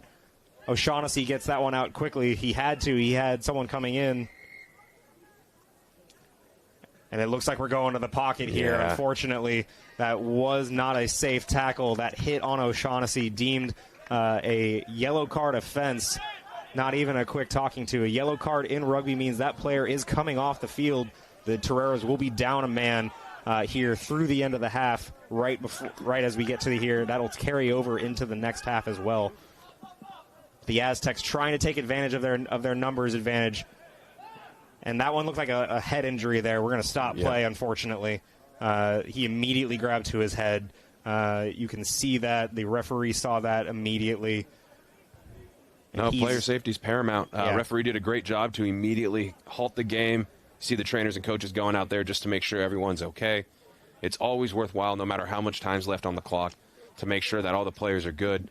And he is going to be coming off the field immediately, unfortunately. Yeah, I think we're getting a replay of that late shot there. Number 8 gets off the block good, but that ball is gone. Follows through on the tackle. That extra right there. That extra little bit is what cost him that yellow. If he disengages after that initial contact. The hit, unfortunately.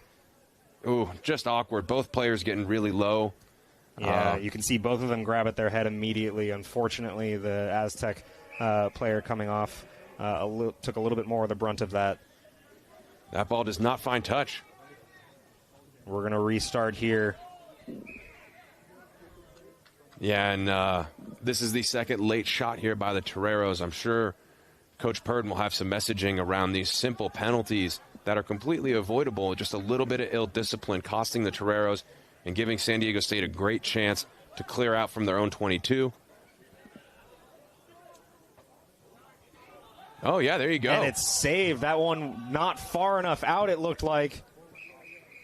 No, it looked like, so the ref's going to go ahead and call half here. A little bit of a squirrely way to end it, but, I've liked what I've seen from both sides today. I mean, the Toreros have gotten a little bit more go forward, and you see that on the scoreboard. But San Diego State has plenty of opportunities and have had great attacking chances. I really want to see them tighten up just one or two passes. That's all they need, and you're going to see them over the white line. So, again, you see here both teams coming together at the half. We're going to do the sevens replay again. All right, I will. We're going to close out, and then I'll do that read, okay?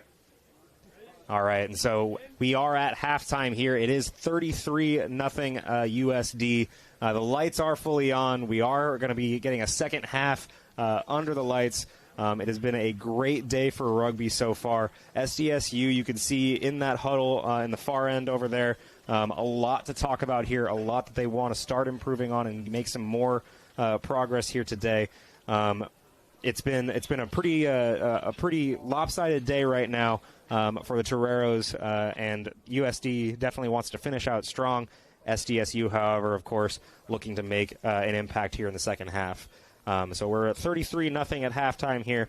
But as we go into the half here, we got a treat for you. If you're still sticking around with us on the stream, we want to show you some highlights from a month ago. The Chula Vista Elite Athlete Training Center played host for the 2024 West Coast Sevens main event. The Rugby Sevens is back in California. We saw 10 teams from California, Arizona, and Texas face off in a 2-day melee of nonstop Sevens action. Let's take a look back at some of the best performances from the weekend with your 2024 West Coast Sevens all-tournament team.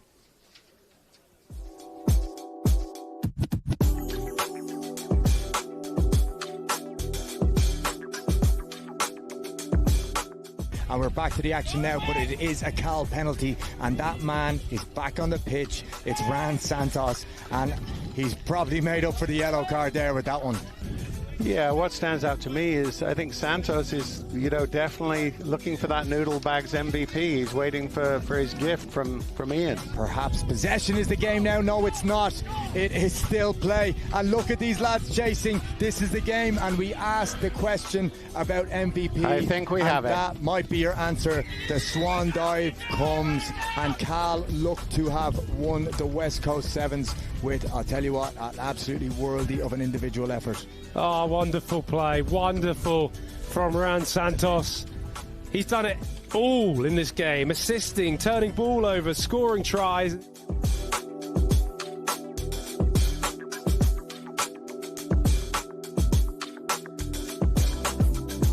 can see as Neely makes the conversion. Our man DJ has got a few tries earlier in the day. It was two big wide pills to try put him into a bit of space, but he stepped back in the inside twice. But we might find Neely and Jackson Gray linking again. He doesn't need the link. He's going to go the whole way. And this man's doing fantastically well. Not only is he facilitating and assisting tries, he's scoring them himself.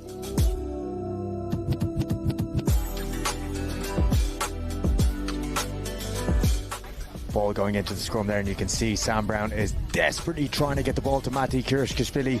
He throws a little dummy, steps off the right again. Now he finds space, and now it's back to Brown, and now we have another foot race. Will he pop it back over the top? He throws a right hand bend, and Claremont have gone from 22 to opposition try line. That is a fantastic finish.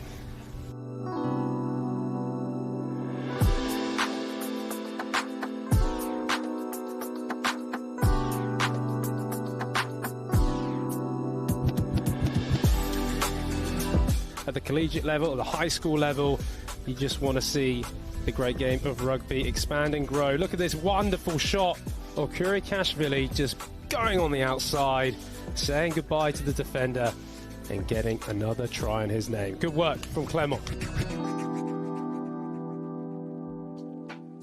Big number 12, Josh Butler gets it on the edge. This is a guy who can break a tackle but doesn't even need to this time, as we see him go in under the sticks.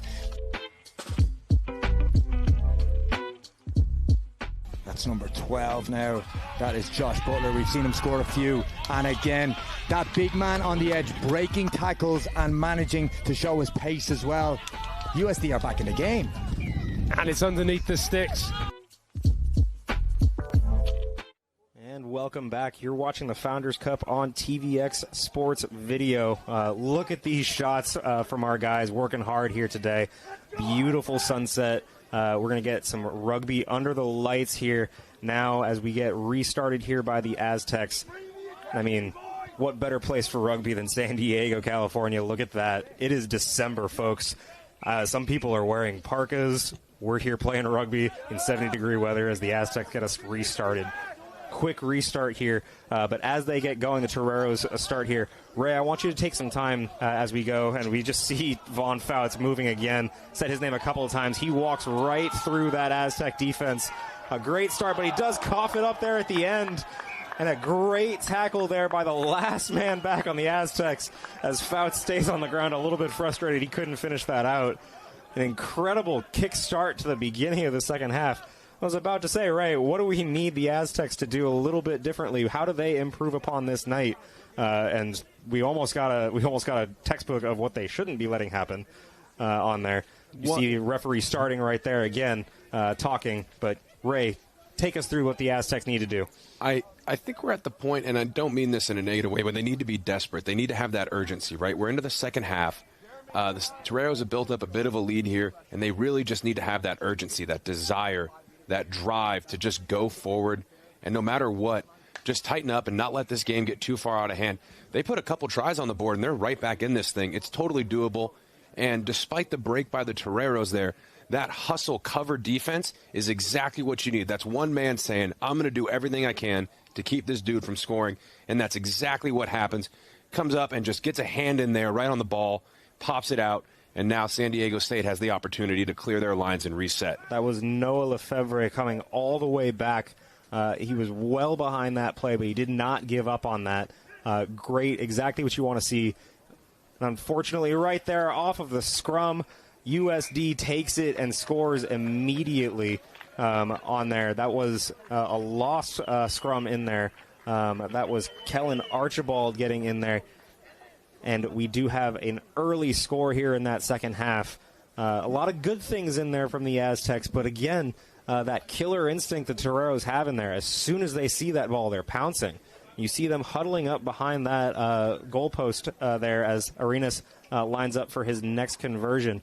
A lot of conversation in here, and there's no coach in there. That's the team talking right now, and they just want to make sure that they're focused and they're getting those things better. They had that talk at halftime, and they need to make that adjustment now because they don't want this score to get any further here. They want to compete in here, even though it's a B-side game, even though they're down early here. They have that. They want to make that respect here. Arenas here for another try conversion. That one does sail just a little bit to the right there, unfortunately. So no conversion there. It is 38-0 USD here in the second half. And this is an Aztec scrum, and unfortunately that one just kicks out there. And that's Archibald just getting to that ball first, right under O'Shaughnessy's nose.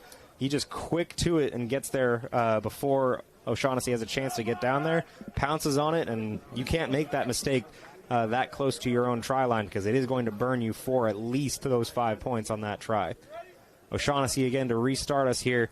Let's see if they go short. They do, trying to contest that one, but it is taken pretty calmly there by the Toreros. We've got a couple of the subs coming in here, getting some play time for them. A good attack here by the Aztec defense. It does prevent anyone moving forward there. But that ball gets out wide. Here come the Toreros again with it. No, good movement here by the Toreros. Apologies for jumping in on you there, Kenny. But I really like what I'm seeing from this Aztec defense. They're staying staunch. They're coming up as a line. They're not leaving a ton of gaps. And just giving the Toreros all they can handle here. USD really working for every meter they have. And that is an improvement from that first half that we've seen so far. And unfortunately taking it out of the ruck there. That was going right over one of those players on the ground. We do have Arenas moving forward with it. He wants to get in on the try fun there as well. That was Lucas Hodson right there who carried it forward, a sub. He gets it all the way forward there. Wesley Stewart moving forward and into the try as well. He just moves all the way through. Cody Going did a great job just moving through that, taking another advantage of that defense that's not quite reacting as quickly as the Torero offense is. Yeah, really unfortunate there. San Diego State was making a great defensive stand, and then one player just gets caught. Kellen Archibald, being the cheeky scrum half that he is, sees the player there, kind of gets it, makes a show of getting caught up by the player, and that's what triggered the ref to say, hey, he's interfering with play. That's what gave the Toreros the ability to go on that quick tap. So a little bit of gamesmanship, and that's the kind of stuff you want to see to show on this second side, that you're thinking at a high level of rugby and really trying to make the most out of every opportunity and really understanding the game and the laws really well. And it looks like Arenas is getting a break here from the kicking duties. The attempt on the conversion is good, and it is now 45-0 USD. So here's a replay again as we move forward. You just see this ball getting moved forward by the Toreros, and then breaking a couple of tackles. And I think he's surprised that he wasn't brought down, so he's like, oh, okay, I'll just land right here. So another new try scorer here for the Toreros. O'Shaughnessy with the trickeration, but that ball does not go 10 meters forward, so that will be, unfortunately, given right to the Toreros for a penalty scrum here in the middle. Yeah, a scrum center is a great attacking platform but for the Toreros, but I'm really looking forward for this bigger pack of the Aztecs to get a good defensive shove. If they can get that timing right and really put the Toreros on their back heel on that first engage, they have a chance to steal this. And again, they're one or two passes away from really unlocking this Torero defense, and I would love to see them sharpen up just a little bit. They're right there because I know when they're an open and broken play, they are very, very dangerous side. And here's the picturesque scrum of the night, right on the SD logo, center of the pitch. Toreros bring in there. That scrum does collapse. Looks like we're going to redo that here, unfortunately. So again, not necessarily a foul. That's just going to be a teaching moment in here as we try and get this scrum done correctly. Maybe finding a little bit of piece of grass here as the referee. Maybe a little bit chewed up there at midfield. Too picturesque. You know, let's not ruin the SD logo there, huh? No, yeah, the USD marketing department's going to be really thankful for that. Now you get the SD in all of its glory there. All right, a great shot of the scrum here. And just the power involved in there. Yeah, low man wins it always, right? The lower you can get, the better angle of attack you get. And a take here, SDSU going the other way. That is going to be, look, he looks free there. He's going to get that try in there, the first score for the Aztecs here. That is Sebastian Langiel, who just opportunistically fell on that ball, broke the other way, and was able to get through. Look what it means to them there. A massive try for him. Big celebration for the Aztecs as they get their first score of the day. Yeah, USD a little sloppy with the ball, and, you know, when you have that ill discipline, when you take your foot off a little bit and you're not quite as sharp as you need to be, a good, skilled opponent can absolutely hammer you, and that's what you saw right there by the Aztecs. They had their opportunity, great individual effort to get that one across, and I know that this is going to breathe a little bit more life into that Aztec team. You know, as much as that replay is going to show the actual try itself, I hope the guys in the truck show that celebration there in the end, just to see what it means to these guys here getting out here as O'Shaughnessy lines up for his first conversion attempt of the night. It was just big smiles, huge celebration. Doesn't matter what the scoreline is. Doesn't matter if you've been struggling all night. O'Shaughnessy is not successful on the conversion attempt there, but a huge celebration for the Aztecs as they score their first try of the night on that B side. And look at this out of here. We're going to see that ball just doesn't get there, but then just Sebastian Langiel off to the races. He's going to get down and he's going to score in there. And look at his teammates just coming over here. Look what it means to them there. Who cares? It's 45-5. That's a great try any day of the week. Love that. Yeah, absolutely. And now we get to see the Toreros kick off. And again, now these are the opportunities that compound, right? San Diego State's going to get the ball back here. Deep kick. Now they're going to probably try and clear their lines to make sure that they're not playing inside their own 22. But no, a little bit of aggression. And here they go with the go forward for the Aztecs. Absolutely. The Aztecs take that ball forward. They don't want to give that one back just yet. They want to take this forward themselves. They do finally clear that one forward a bit. A good bounce forward, and that does get carried out of touch right there. Looks like the Torero stepped on the line as he took that. So that's going to be Aztec ball moving forward. A little bit of luck there. But now we've got some momentum maybe going towards the Aztecs here, Ray. What do they need to do right off of this line out? Well, that's the second fortuitous bounce they've gotten, right? We call it the rub of the green in this game, and that's what you see. Ball hangs up in the air and forces the Torero player kind of a little close to that touch line. Now we have a great opportunity for the Aztecs to just keep building on that success and just be really sharp. I'm looking for them to be sharp in their execution and just unfortunate handling error there, because number 23, D'Angelo Robinson, who we've seen on call already out tonight, you know, he had some green space in front of him right there, and unfortunately, small handling error is going to negate that opportunity. But look at the throw. Maybe wasn't expecting it, and he's right there. If he hangs onto it, man, he's going against a smaller number and a back there. That is a front rower's. It's the announcer's curse, Ray. Right as you're saying, I need some execution. They butterfingers right through there, unfortunately. So USD will restart us here. Another scrum there. A great wide shot. You can see a little bit more of the tactics here as that starts there. That ball is going to get out to those players we were showing, and look here as the Aztecs need to get back behind this ball and stop this charge forward by the Toreros.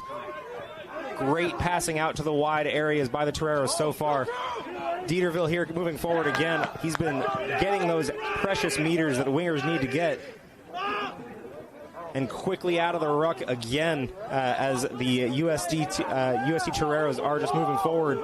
But it looks like the Aztecs are fighting for that ball. Almost got through of it right there. Torero's moving forward, pulled down by his jersey. Great tackling there by SDSU. Another hit, though, unfortunately. That one is very late. And you see the hands up by Santiago Arenas. He wants that ball. He's not necessarily saying, well, where's that call? He wants that ball. I want to restart quick. Again, this is what we're talking about. We're talking about players that understand the game and can show that they know what's going on around them. They have a good situational awareness. This one might hang up, though. Bounces in and rolls out the back of the try zone. Pretty sure we're going to go out to the spot of the kick. I'm sorry, I'm not a rules expert. I wish I could throw to New York here. No, it looks like we're just going to be having a kick moved out here. Yep, and then that one is just going to be pulled all the way back to the spot of the kick. So a good bounce for the Aztecs. They're going to take control here with an offensive scrum right there in the middle. And you see right next to it that busy foot of Arenas getting some work done right there. This is not an uncommon sight in rugby as players are getting some medical attention. It's not necessarily threatening their ability to stay on that pitch. They'll just do that work right there. Maybe try and get him back involved in there. But if he is going to get subbed off here, it looks like he is walking off under his own power. It's been a busy night for that right foot. So we're going to go back to that scrum over here that the Aztecs are going to start. Again, great angles here to see just how much power is involved, how much you've got to push in this. Ray, I know you were a guy involved in these scrums when you played. What's going on in there? We like to call the front row the dark arts, right? There's a lot of stuff you can't see going on in there, but really what you're trying to do is just get leverage on your opposition, right? In so many contact sports, the lower man wins. And so being able to get underneath and get a good, strong position under your opposition allows you to push them up and drive them backwards. A little bit of extras in here. We were just trying to get that ball restarted quickly. However, the referee did want to stop that, make sure everyone was positioned correctly. So we're going to restart there. A good long pass. That one is broken there. The Aztecs moving forward. That was Noah Lefebvre again with that chase down that he had earlier, and now he's on the offensive side breaking some tackles. We move forward here, the Aztecs with Marcus Harmon breaking one tackle, gaining some more meters. Advantage there for the ref. And you see SDSU try and take advantage of that advantage with maybe a trick play there, but when it doesn't work, they go. O'Shaughnessy gets a restart quickly, and he's looking to really try and They've got numbers left. They've got numbers left on that side, absolutely, but the Aztecs cannot get advantage of it. He's getting carried out to that try line, or that line over there, and oh my gosh, very close to being carried all the way out. A good offload. Aztecs maintain that possession. O'Shaughnessy kind of intentionally throwing it into that man right there. Gamesmanship. There's that gamesmanship Heads up again. Play. You love to see that. And another quick restart. Here we go. That's the big man, Abel Estrada, who's taking it forward, but he is tackled down quickly by the Toreros. A good clear out by Robinson. That's been his specialty today. That's Marcus Harmon with the big stiff arm. He's still up on his feet. Good job to maintain that a little bit. Another advantage here. Aztecs putting some pressure on. They unfortunately can't maintain there. But a great spell of possession here from the Aztecs. And you saw it right there. They had overlap to the right. They had numbers. They maintained possession, but you see that. They're one pass away from unlocking that edge defense and putting another one over the line. But it looks like they're going to kick for touch here. And again, as a forward, I love this. Pin the ball in the corner, let the big boys go to work, and let's see if we can push something over the line. Really excited for San Diego State right now and the opportunity in front of them. Absolutely. And we really want to see more execution here. Here's the play again. That's Marcus Harmon. Strong with that arm, keeping his feet, driving forward a little bit more. The advantage being played on that infraction there. And then O'Shaughnessy tries to get that out, but they can't take advantage of that advantage for too long. And, you know, if you don't want to watch the game, you can just go watch the sunset for a while, too. Look at that. My gosh. The line out, and again, the announcer's curse bites us again. No, knocked by the Toreros is going to give San Diego State a attacking scrum right on their doorstep. I don't care what the score is. If you're a forward in that USD pack, you are under some pressure right now. You called it the dark arts, and we'll be able to see this right here. So unfortunately, the lineout doesn't quite work. But when that ball bounces forward, the Toreros do gain an unfair advantage on that. So let's see this angle in here. Folks at home, see if you can spot any of those dark arts in there in that scrum. But the Aztecs looking to capitalize here and get another try. Great platform. Here we go. O'Shaughnessy gets it out, and we are pushing forward there. That was Wesley Stewart who pushed that one forward. And these are the big boy meters right here. It's going to be hit after hit. Advantage still played there. A quick restart, and O'Shaughnessy takes advantage. Everyone standing around. That's the energy he's been bringing all day. It's still fighting in here. It's been an hour of rugby, and he's still making those heads-up plays. Again, great look from O'Shaughnessy there. He doesn't care what that score is. He's going to drive this team forward no matter what that score is. Great heads-up play there. Again, just being intelligent around the rucks and intelligent around the breakdown, understanding the scenario, realizing the Toreros are turning their backs to get to the try line because they have to retreat that far for the penalty, and just taking the initiative and seizing the opportunity. Really, really happy that Finn's able to dot one down and get over the line after what's been a really impressive hour of rugby from the Aztec number 10. And you see that. You see the energy on the sidelines. You'd see some smiles over there. Doesn't matter if they're down. They still want to be in this game. They're still competing here. O'Shaughnessy with the attempt, and it is good on that conversion. Is now 45-12. I think our camera people are getting a little bit distracted by the skyline over here. My goodness, another gratuitous sunset shot. Here's that try again. And then you see it. He touches it to his foot, just immediately goes right in there. And you see some frustration by the Toreros. They're like, well, you didn't let us restart. That's the game. You got to be ready. Yeah, again, it doesn't matter what the score is. You have to be prepared, even if there's 20 minutes left and you got a nice lead. San Diego State has the opportunity to make a solid impact on the match and really take some positive notes and action out of this match. So looking for them to execute well in this last 20 and really puts the Toreros under pressure. This is 12 straight points by the Aztecs. They have pushed that one in there.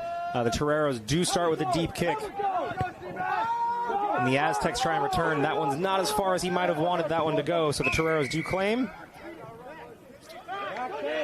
Oh, we have an offside call. So the Aztec player was in front of the kicker, and the kicker needs to then pass in front of the Aztecs to put them all on sides. Fortunately, called for a penalty there. Just missed it by that much. Calavagna there with a quick restart. And unfortunately, that one does bounce off of Sulamin's there. He doesn't quite get his hands on that one. It does bounce right through there. Unfortunate turnover there. Aztecs get that ball back. We have, some subs coming in, and Sulaminmin, the Thai international, is coming in, trying to make that impact, and maybe that first touch is just a couple of nerves. Looking for him after this to really settle in, make up for that now that he's got his hands on the ball, even though it wasn't a great outcome. Great shot there of the Aztecs formation here as they're trying to win this scrum. They want to get this one out, and you see those guys lining up back there. They're ready. They want to move forward out wide. And another Aztec scrum. That ball being kicked around in there, but it's taken by the Toreros. Unfortunately, it is deemed not fair there. The ref is going to bring that one back. I think that was Lucas Hodson just getting his hands in there, being a bit of a naughty boy around the scrum. And, hey, hands caught in the cookie jar, if you will. That's exactly it. The cookie jar is just a big mass of men in there a little bit too quick. Here we go. Yep, that ball's got to come through, and he just goes in there and grabs it. All right, well, we will see another Aztec scrum here, and they want to take possession of this again. They do want to keep that momentum that they've built up here. But it looks like the Toreros are able to push that one again. And so that scrum has not been working here for the Aztecs in the second half. The Toreros are moving that ball on the far side of the pitch for us here, quickly out of the ruck, but a great take there. Moving forward, the Toreros still charging with that. The Aztecs getting their lines behind them. That ball gets out of the ruck so quick for the Toreros there, not letting the Aztecs really reset. And you see what happens when you're not letting them reset. That catches someone out there, and there's another penalty there that the Toreros will be able to take advantage of. Oh, looks like we have my favorite play again. Here we go. Tap and go by the forwards. Alec Calvenga setting up, getting the troops organized for what I'm sure is going to be a wonderful strike play. If the mics can pick this up on the field, this is going to be a very loud bang. And the restart is there. There we go. We're going to drive right in there. Heavy hit. Good, solid contact from both sides. Deemed fair by the ref as we move forward. That's Calvania taking it as well. Torero's trying to upset this momentum here that the Aztecs have started to make there. That ball does get through, but unfortunately a foul there, and the Aztecs aren't able to go in there. Quick restart. Calvania to try and push through, but the Aztecs holding up. That's just a mass of bodies right by the goalposts. The referee involved right there to make sure he can see everything. Big boy meters right here at the very end of our tri-zone here. And folks, I can see just about as much as you can right there. That ball does get out. It is unfortunately not taken by the Aztec player. He was very close to being free for daylight right there. Another quick restart. The Toreros take it out wide. They've got numbers, and he is in. And that's our man, Vaughn Fouts, out there, I believe. Number 13, or is that's a 23 that we have. We have George Chumo here, who gets his name on the scoreboard here as well. Ray, a lot to unpack about that play, a lot going on out there. But again, the same thing that we've been saying, Toreros, when they get on that ball, they get moving quickly, and it just puts defenses on their heels. It's really challenging when, you're trying to get your defense organized. You don't have a lot of depth to play with. The opposition is right on your doorstep, and they're just going quick, and it causes the defense to have to tackle, get back up, get in line, and it's tough to do that phase after phase after phase and maintain that defensive integrity. Sooner or later, it's going to break, right? The best teams in the world struggle with this, and I think you saw that a bit on display here. Again, just the pressure of the position and the situation really just led to the Toreros being able to spin that one wide. And yeah, George Chumo getting on the board there, number 23 off the bench. Always nice when the reserves can get on and get some playing time, and especially make the most with their moments. You love to see it. And it looks like we've got Kellen Archibald, who's going to be lining up for this conversion attempt. Santiago Arenas, busy right foot. Looks like he's going to be taking the rest of the night off here. Here's the conversion attempt. That kick is up, and it is good from a tough angle there. Great kick by Archibald. It is now 52-12 on this. 12 straight points by the Aztecs, answered finally here by the Toreros. And, what maybe be lost a little bit is that these are not easy kicks. You see right here, everyone's packed in. Oh, yep, there's the penalty. Intentional knockdown maybe called by the ref. And then just the big spin wide when everyone's condensed under the post to get George across the line. Great contest in the air by the Aztecs, but reclaimed by the Toreros.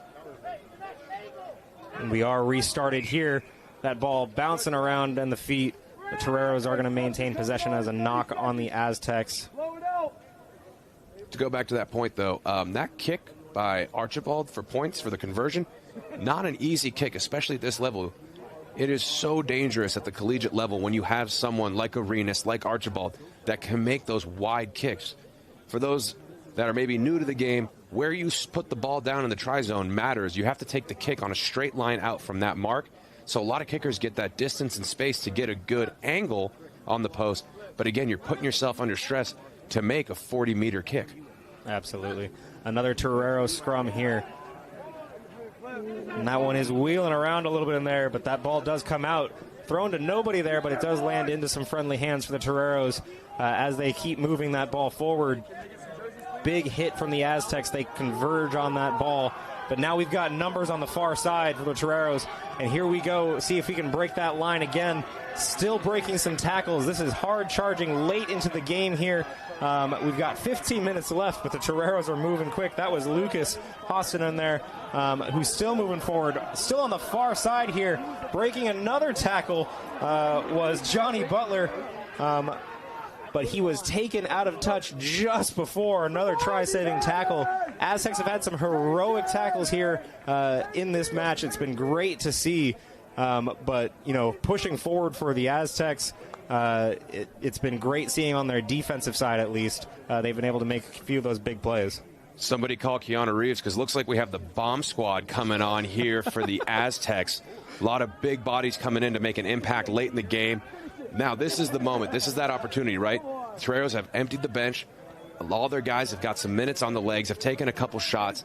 What can these fresh legs do in these last 13 minutes to really make an impact on the field and on the scoreboard?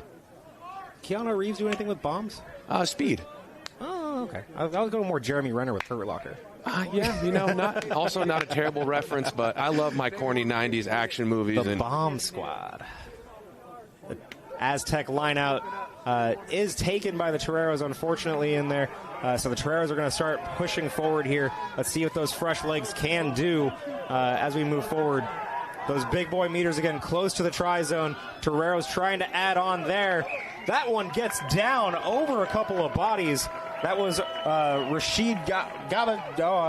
Ray, you want to help me with that one?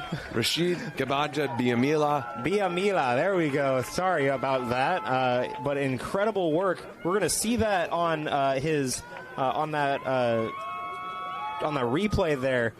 He's getting taken down, but he slams that ball down with authority. Even if you're getting tackled there, you've got a chance to put that ball in. That was great work there. No, great understanding of the field position as well, just to see that. You know, sometimes coaches will get on players because they have that white line fever, but that is that perfect opportunity. You see that line, you know you've got it. 2 hands for safety, put it down with authority. Great job by Rashid. Love to see him get on the scoreboard. And, yeah, we are not calling a lot of names for the Toreros again. A lot of guys getting over the line for USD. And here we go, Archibald with another kick.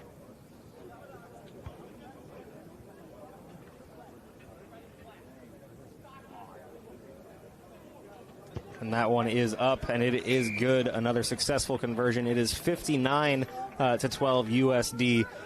It's been a team game from everyone. Here's the replay there. Again, close in there. He's getting taken down. This ball's going to get out to him here in just a second. He's got 3 Aztecs touching him there, and he just pushes that thing down over his tacklers.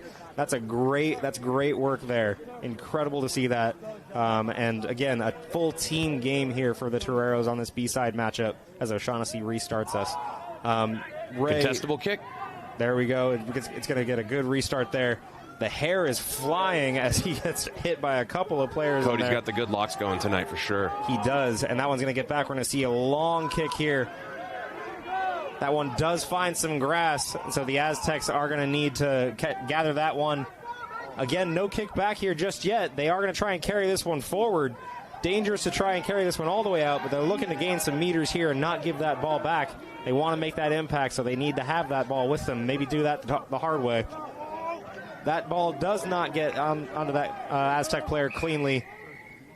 However, an infraction there, not rolling away for the Toreros, and so that is another Aztec penalty here as they restart quickly.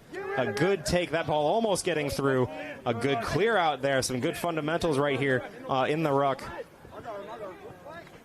And unfortunately, that one does find the ground again.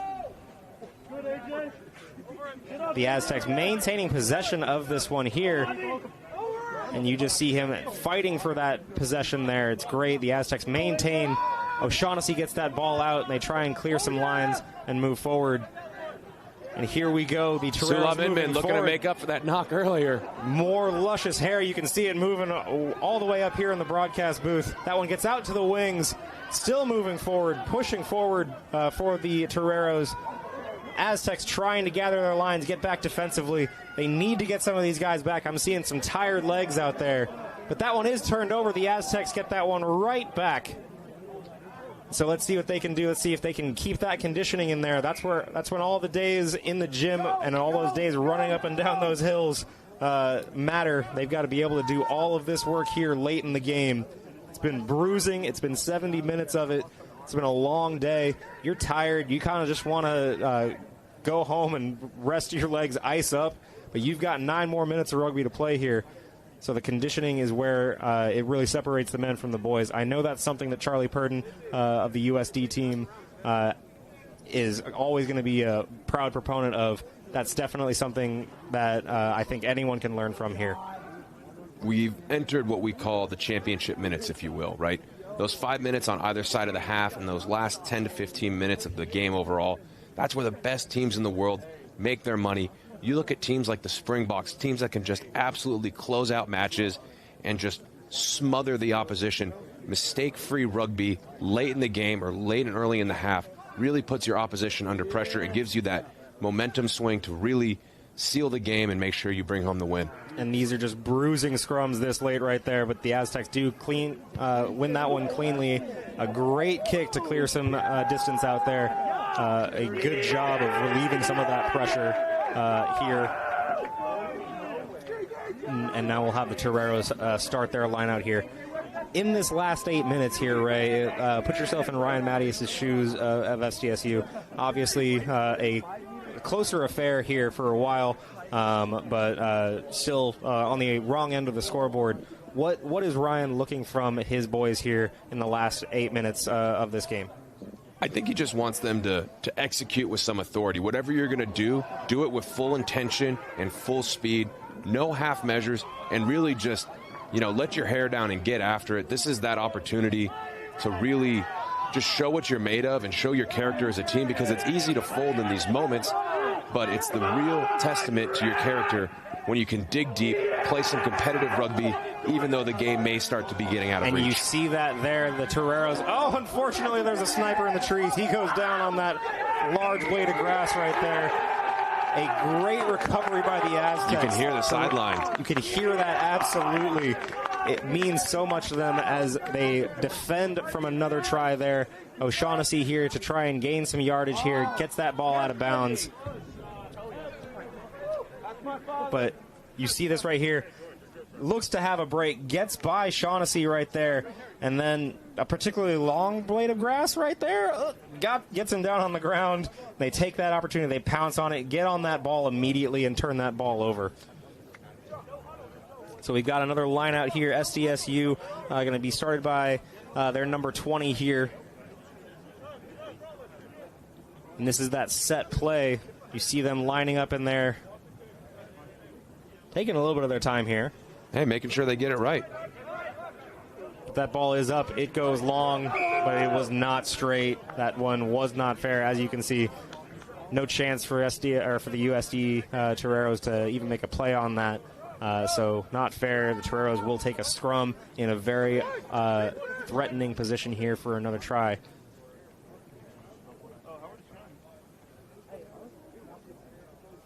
And again, you can see that in there. Constant communication with the players there.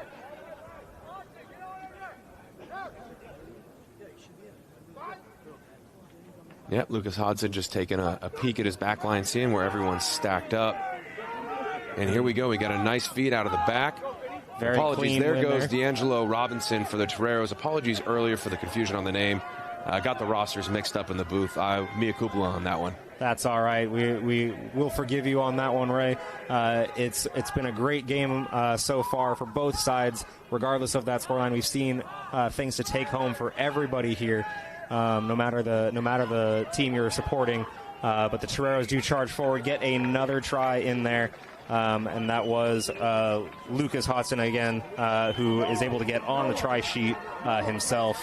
And that's going to be a big thing for him to carry home tonight and into his school week.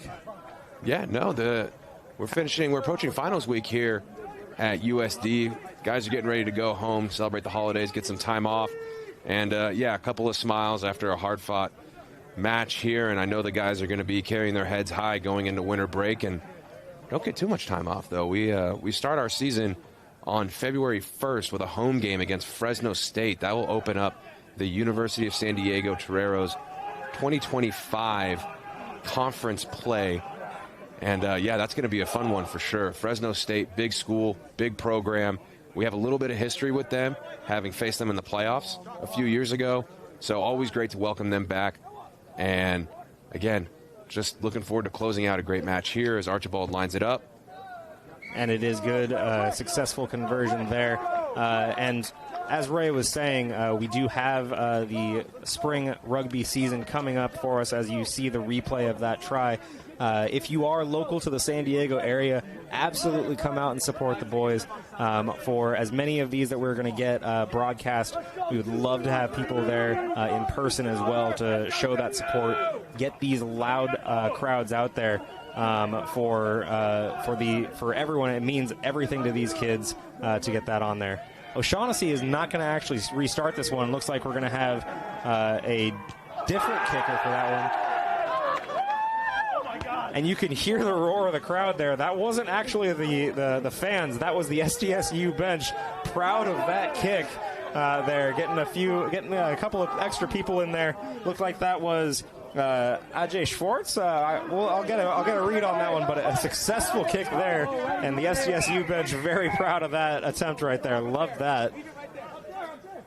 And it looks like we're going to be bringing this one all the way back here. Come on, boys! 10 from the mark.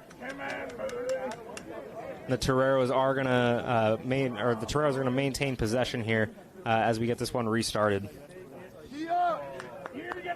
Great water bottle handling skills there by head coach Ryan Mattias, showing what he really has the skills with the rugby ball. And unfortunate, just a little high tackle there by the Aztecs led to a San Diego Torero possession, and now in their own half. A lot of yardage gained right there. That one got out and it was far, but we've seen a lot today, and the score lines maybe haven't flattered SDSU. But Ray, as we wrap up here tonight, what are you going to take away as the SDSU coach or fans here as the positives here? They never were out of it. Right? Just a moment ago, you were commenting on how the bench is still alive. These guys are in it. It's easy to tuck tail and just let the moment kind of wash over you. But these guys are fighting back against it. They're staying in the hunt, and that's going to serve them well as they move into their league play in the spring. And again, you cannot emphasize how much heart and effort means in this game, and the Aztecs have shown it in bunches this evening. Absolutely, and it's not something you can really teach. It's heart, it's the fight, and it's the push. And as the last couple of minutes here wind down, neither team is going to be giving up until that final whistle blows here. Usually at the 80-minute mark, you'll have a team kind of just knock it out of possession if they're winning. I don't think we're going to see that here today. I think we're going to see both teams pushing it as far as they can for as long as they can here. Absolutely. Guys trying to get on the score sheet. Guys trying to make it to that A side, right? They're trying to get on that first team, taking the most out of every opportunity that's given to them. And there you see Johnny Butler getting across the line. I think that's his second try of the day. He might have matched his big brother's total from the first match. So well done by the Torero winger there. Got about a minute left on the clock. We see a few guys hobbling around the field. It's been a long day. It's been a warm day. So I know there's going to be some achy legs and extremities down there. Absolutely. Archibald here for another conversion attempt as we wind the clock down here at the end. And we're going to see that as everyone comes off the field here. There's a lot to take from this other than the score line.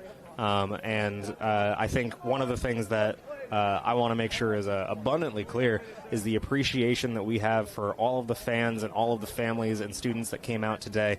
It means so much to these players out here to have this stadium rocking. It means so much for the B-side. They get to play under the lights. They get to see the beautiful sunsets that we've been broadcasting here on TVX. Archibald does not convert on that one there.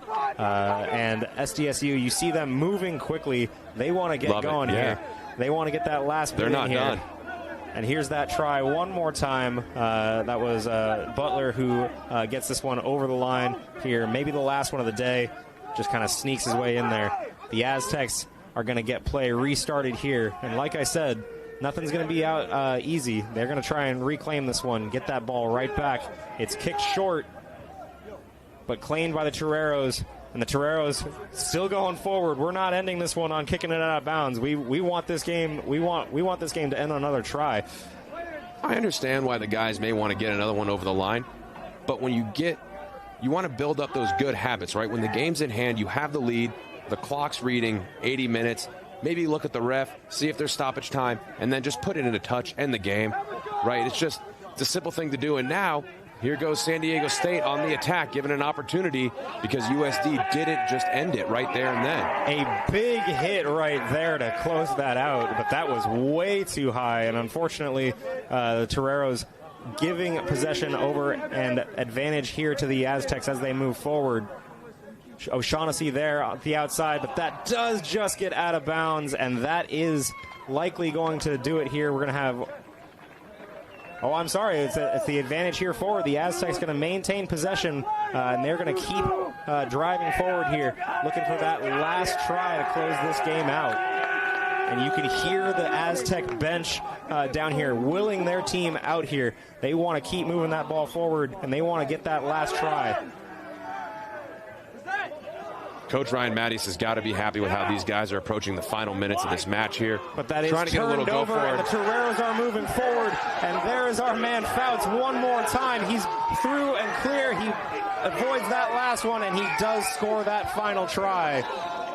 And unfortunately, a little bit of a hit there.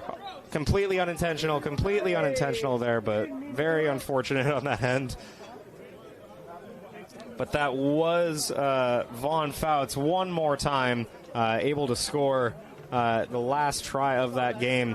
And it does come with a little bit of extras on there, unfortunately. But we are going to close this night out. 76-12 is going to be your B-side final for USD. It was a hard-fought match. But, Ray, your takeaways from not just the B-side, but a great day overall at USD. You know, I think what we saw today was what collegiate rugby can become, right? Had over 1,000 people in the stands today, had a flyover for the first match, which was fantastic. Great scenes under the lights, and you just seen a lot of great footy from both clubs, a lot of skill on display, a lot of grit and determination to just have a great result and a great evening. I'm so thankful that we're able to be here. I'm really thankful that we're able to come live to all of our listeners on TVX. They're a fantastic supporter of both USD and SDSU, and you'll be able to catch matches from both programs in the spring, again, live here on TVX. But once more, a lot of respect between these two programs. I know we often get caught up in the rivalry and the Founders Cup, and rightfully so. It's a big deal. However, you're about to see a great display of respect and understanding from both of these clubs, and a lot of these guys know each other from either high school clubs or maybe academy teams, and they play together and know each other, so there's a lot of love and respect all around. Yeah, look at this. After 80 minutes of just smashing each other in the face, it all comes down to handshakes at the end. It is a gentleman's sport after all, but great to see the sportsmanship here. A hard-fought day at USD. Thanks so much to our friends at TVX for broadcasting this to us. Thank you at home for watching. We appreciate you guys hanging out with us here. And so at the end of the day, a wonderful day full of rugby. Thank you to all the fans that were here. Thank you to my partner, Ray, for watching this game here at the end. And just for a final sign-off, Ray, best part of the game that wasn't the wonderful shots at the sunset? I think it was seeing so many guys get their first taste at a real collegiate, top-level rugby experience.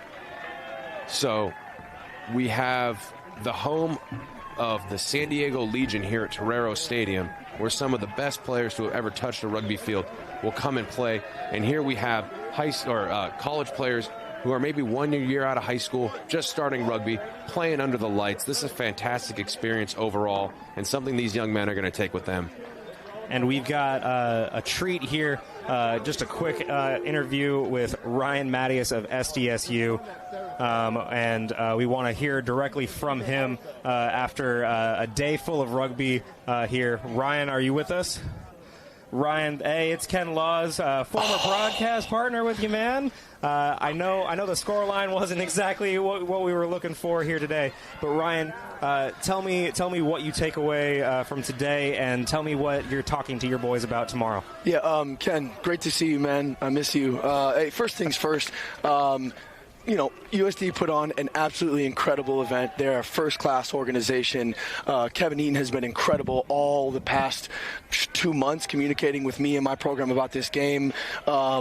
Charlie, Ollie, Marcel, top-class coaches. And, I just want to say thank you so much to University of San Diego for hosting this event. It was above and beyond. They had a flyover. It's awesome. And this is what these kids deserve, right? They deserve to play in an environment, an event like this. And, University of San Diego is a standard program, setting the standard of what collegiate rugby should be. So hats off to them, full credit. They're a top-notch organization from the top to bottom. We're really appreciative of everything that they put out here. Look, from a coaching standpoint, I've been here for 3 months. This club has a lot of rich history and tradition. But I tell my guys, hey, we haven't worked hard enough yet. This team that we've faced, these guys have been at it for 3 years. I've been watching from the San Diego Legion, obviously from an academy space, coaching as well. These guys have been working their socks off. They train at the Proteus Training Center, Athletic Training Center out there in Poway. It is an absolute top-notch facility as well. And all these guys are working in the off-season. I see them in there. They're working hard. My message to my guys is just, you got to do more. You just got to put more in. Absolutely. As you're looking forward to the spring season, Ryan, what dates are you circling as your big games, and when should we be tuning in to follow you at those big games? I think our game against Cal Poly on the 25th up there in January is going to be big for us. We're going to go away from this game with a lot of learning, hopefully guys want to buy in and do their homework, do their extras. That's the one we're focusing on now. There's a few after that we'd really like to get. But my message to these guys, we're just going to take this thing one game at a time, and we just need to focus on us. There are a handful of moments and opportunities that we created today. We just couldn't be consistent. And this USD team, as soon as you turn over the ball, they're going to make you pay. And again, it's what, I think all collegiate rugby teams, especially private schools, smaller schools, they need to look at this model, because this is the model, the way forward for collegiate rugby in the United States. Hey, Ryan, it's Ray Cardan here. I know we've chatted a few times. I just want to say thanks for coming out today. Your boys showed such tremendous heart and spirit throughout both contests. And honestly, I love this rivalry. I love what it stands for. I love this competition. It's always great hosting you, and I really appreciate the kind things you had to say about our program here, sir. Always a class act. And, just moving forward from tonight, you talk about those skills. What are some things that maybe your guys and even guys watching at home can take and do on their own to really do that work in their off time? Because we are often limited as club programs with the amount of training hours that we have. What can folks do individually on their own to become better on the field? It really comes down to time on the tools, and it's very difficult to do a whole lot on your own. Obviously ball familiarity work, catch and pass, just getting reps. I mean, we need game time, quite frankly. I have two players who've played rugby more than 4 years. And, again, as a program where I can't recruit, I can't bring people in, my biggest thing is, like you just said, trying to empower guys and give them the opportunity and the knowledge to be able to do skills at home on their own in sessions. So micro skills, doing intentional practice, like purposeful training of catching and passing while you're tired. Specifically, I would actually probably go ahead and plug Charlie's page. He actually always puts out a ton of really great skill work that he gets from all around the world. So follow Charlie Purton on Instagram if you want those skill videos. And my boy's pumping them out every other day. Wonderful. Hey, Ryan, thanks so much for joining us. Thank you. These SDSU boys, they've got a great tutor leading them here. We're so excited to watch you grow this program and make even more of an impact here in San Diego Rugby. Thanks a lot, man. Hey, thank you guys so much for having me, and thank you guys for everything that you're doing to promote and elevate collegiate rugby in the United States. It really means a lot to me and all the other people that really care about pushing the sport forward. Absolutely. Thanks so much, Ryan. Have Appreciate a great night. Ryan. Thank you, guys. Sir. All right. Thanks so much again. We appreciate it. We're going to be signing off here tonight. Again, thank you so much to everyone who attended here today. The final here, 76-12 for that B-side. Ray, final thoughts.